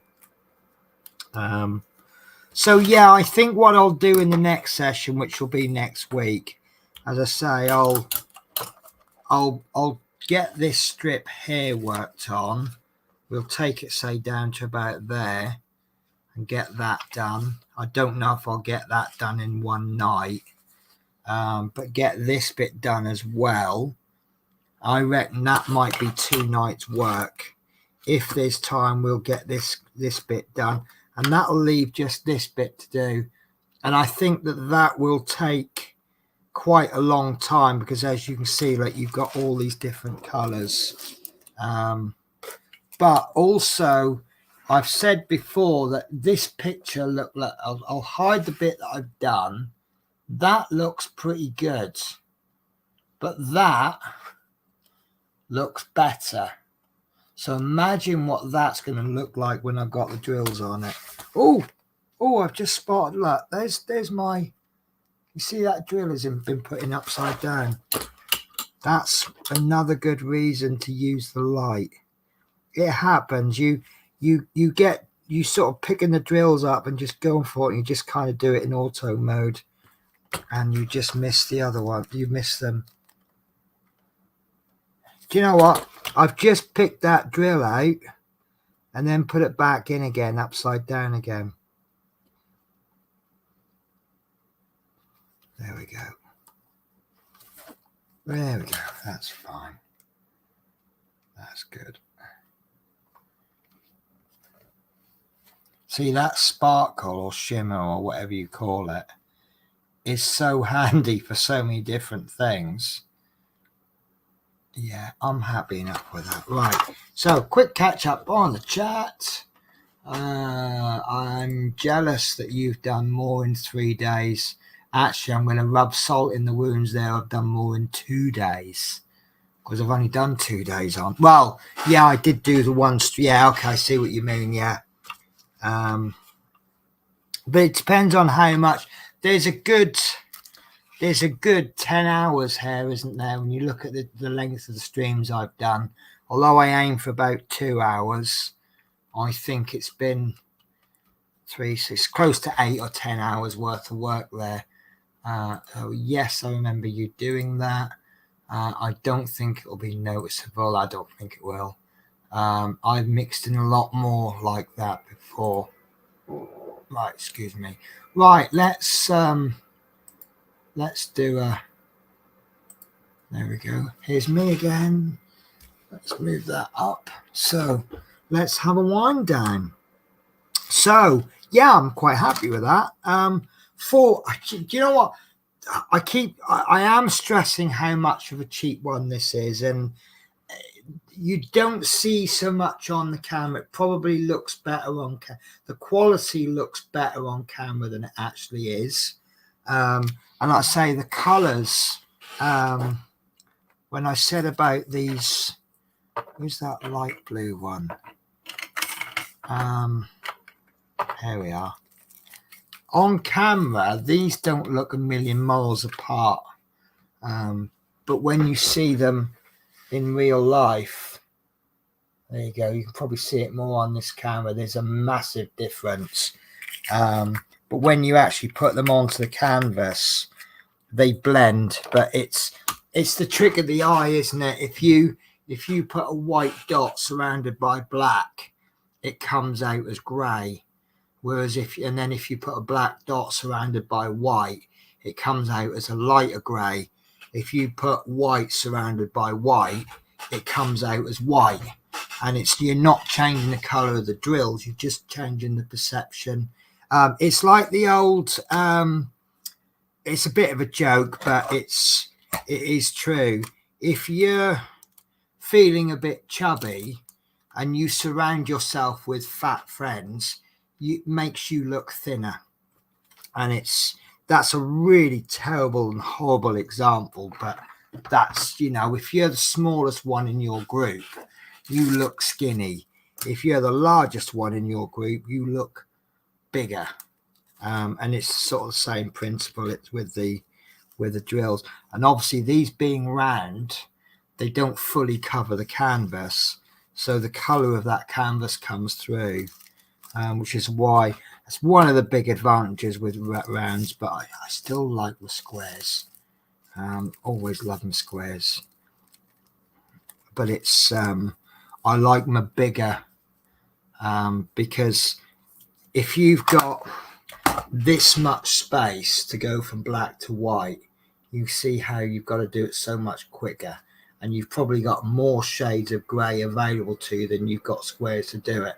Whereas if you make it this big, you can see how you can graduate it much more slowly, and you won't see the gap, the color change in any particular color. But you'll notice the difference between one end and the other, if that made sense. So for a cheap, it is cheap. It has got its issues, but it is actually not too bad for what it is.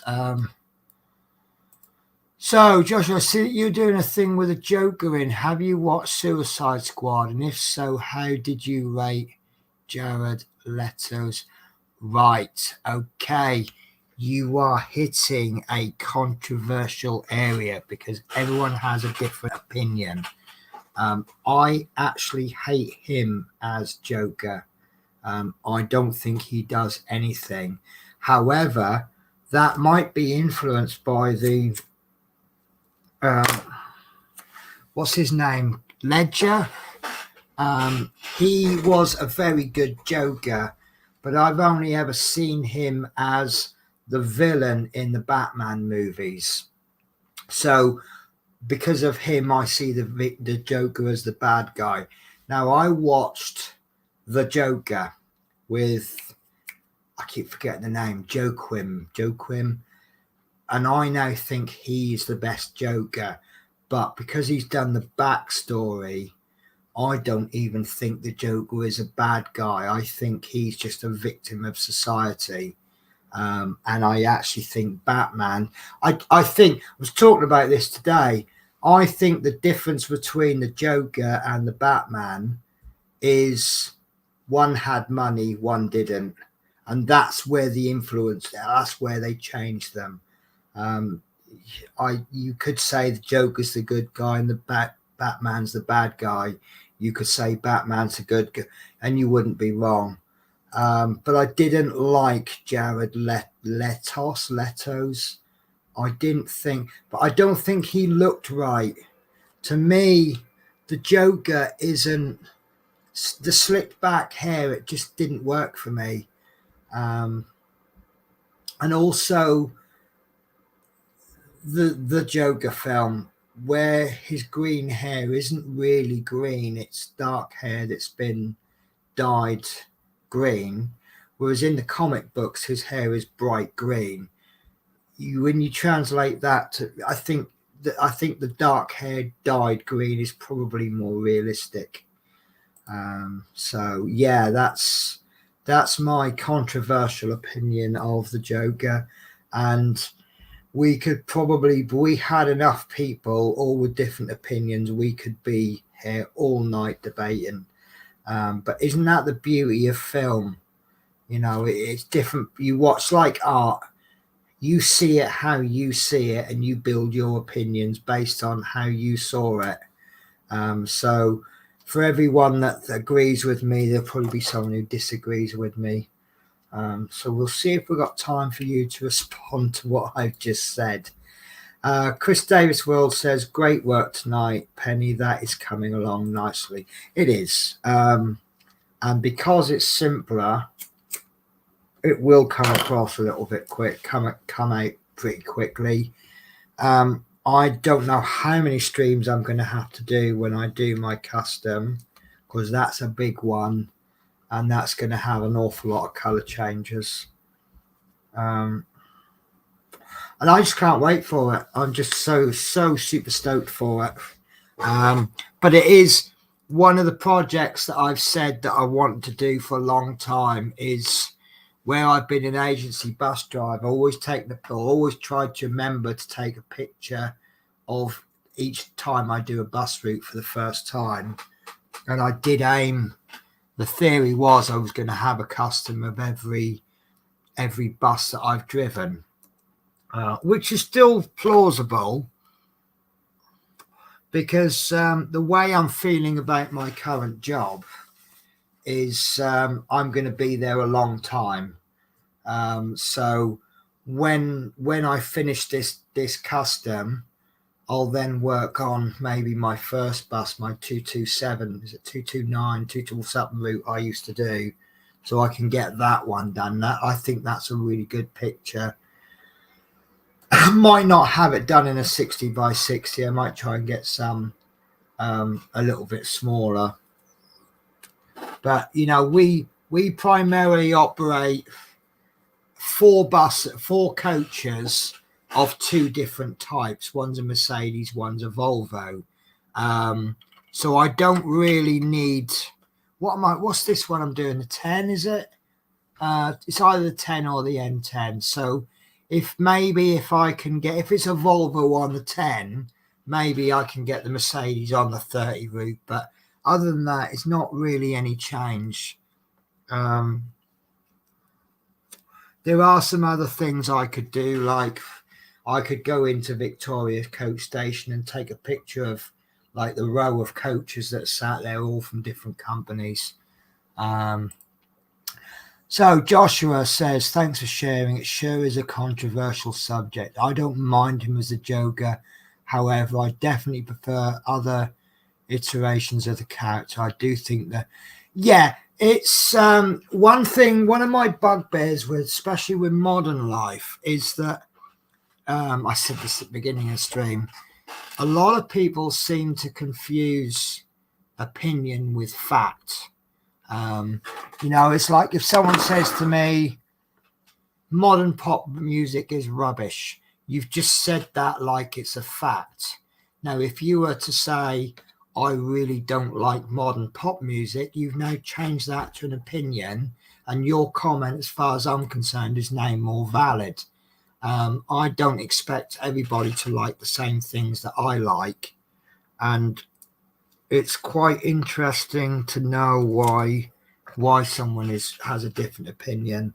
I said to my driving partner, I said, right, quick one, best guitar riff ever. Now, if you ever listen to like a countdown chart show of the best guitar riffs, usually number 1 and number 2 is taken up with Layla and Guns N' Roses, Guns N' Roses, Sweet Child of Mine. Normally, Layla comes out as number 1. I think it should be Guns N' Roses, Sweet Child of Mine. And I asked the question, best guitar riff, and he just went, AC/DC Thunderstruck. And I'm like, bloody good answer. Forgot about that one. So, you know, I still think Guns N' Roses, but I think Thunderstruck is a really good answer. Right, Dave Davis World, from all the buses or coaches you've driven, which would you say has been or is absolutely your favourite? That is a difficult question because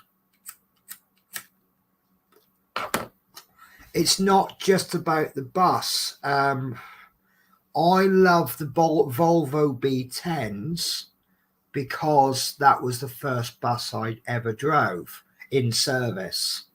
Out of the ones that I've taken the pictures of, the 229 was great because that was my first.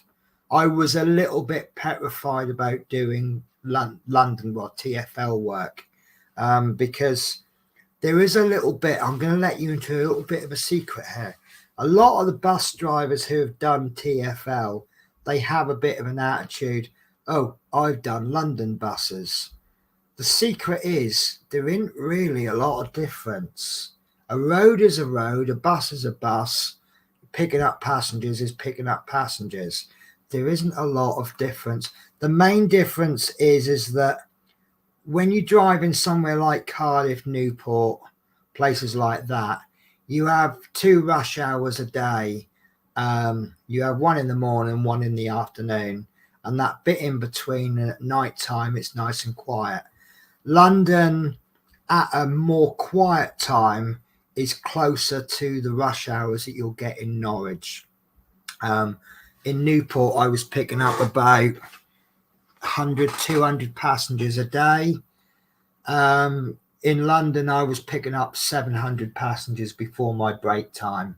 That's the main difference. But you do less work. You know, in Newport, you'll get someone come on can I have a single to so-and-so, please? Yeah. Next one, can I have a single to a different place? Can I have a day ticket? Can I have a return ticket? That's what you're dealing with. In London, they get on, they don't even look at you. They don't speak to you. They just tap their Oyster card on the machine. They go and sit down. You can load 20 people up in the time it takes you to load one up outside of London. So is London more challenging? I don't think so. I don't think it's less challenging, but it's not more challenging. So yeah, that's one of my favorites. When I was at New Northfleet, I hated the buses. You ask any bus driver what Street Light is like, it's an absolutely terrible bus. But it was a nice route. It was a lovely depot to work for, and I got on really well there. So it's all about the balance. The coaches that I'm driving at the moment are nice to drive, and it's the job that I want to do. So I could say that's my favourite bus. I didn't do the Levante. I'm going to have to get a picture of that. So the Levantes were nice because that's the first time I'd driven for Flixbus. So I quite like the 386s because that was a single decker in London. So it's a really hard question, Chris.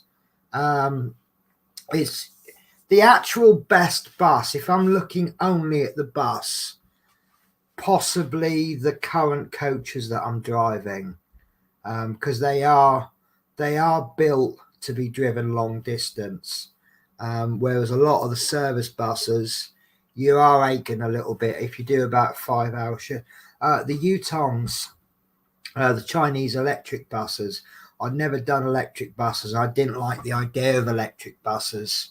One of the things that scared me at the time, and still does, because there's no engine on. Have you ever gone to cross the road, almost stepped in the road, and you've heard an engine and you've gone, oops? Yeah, well, you take away that engine noise, you're going to step in the road. But then most people are wearing headphones now anyway, and they'll still step in the road and they can't hear you because they're playing music. But you do have to have your wits about you. Apart from your normal driving anyway, you're now always asking the question, are they going to step in the road? Although it wasn't an electric bus, we were in London the other day and we had a woman walk out on a red man on a crossing. As we came, she looked, she spotted us. It scared the heebie-jeebies out of her. She actually dropped her bike into the road and we narrowly missed running the bike over. But she probably looked because she heard the engine. What if that had been an electric bus and she'd carried on walking? But saying that, the electric buses are really nice. But the acceleration can catch you out because it's direct drive. So yeah, if you absolutely held a gun to my head and said, right, name your favorite bus, it's probably the coaches that I'm driving on Flixbus. So a bit of a long-winded answer to a short question there. Joshua says, I think it's a shame when people distance themselves from people who don't have the same views and opinions on trivial things like films. I think it's good to hear different opinions. Absolutely right. If you agreed with me on absolutely everything, how boring would that be? I know Mike and myself, we have different opinions on things, and it does add a lot of interest to our conversations. And I do like it when people say, well, I think you're wrong. And then I can listen to you, and then I might change my opinion based on the facts that you've given me. Right, Chris says, I'm totally interested in what you just replied to my question. It's awesome to know. Well, the fact that I can't really answer your question because it's...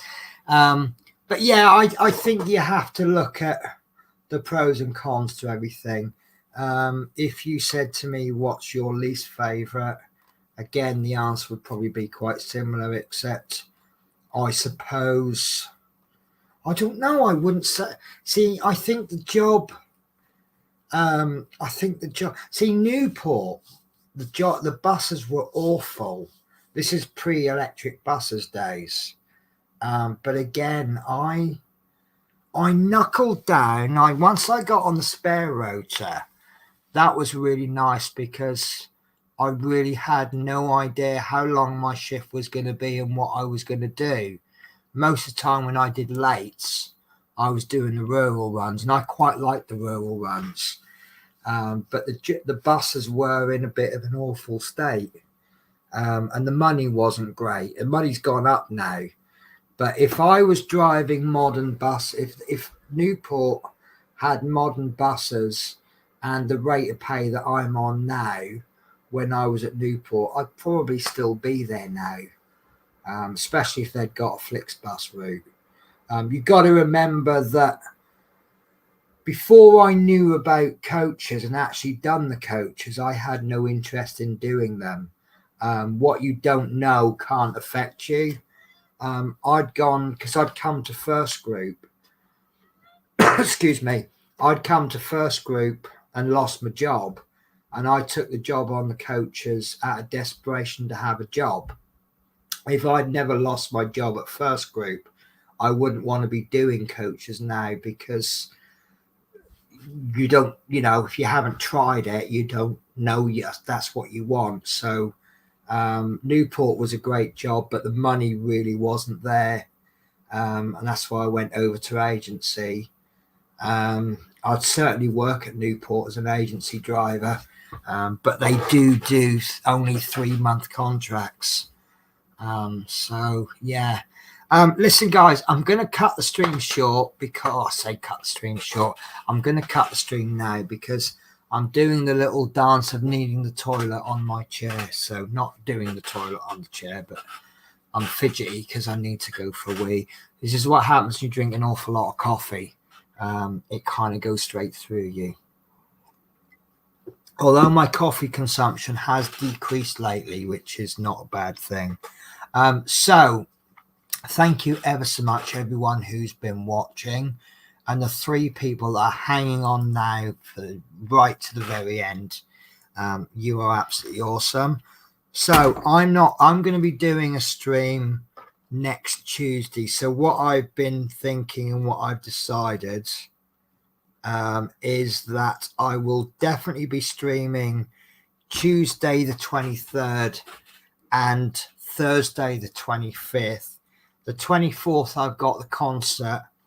As I say, it finishes at 9:30, and then it's a little bit rude, I think, to say, right, okay, we've done the concert, right, now bugger off, I'm going home. So we'll see what time my night finishes.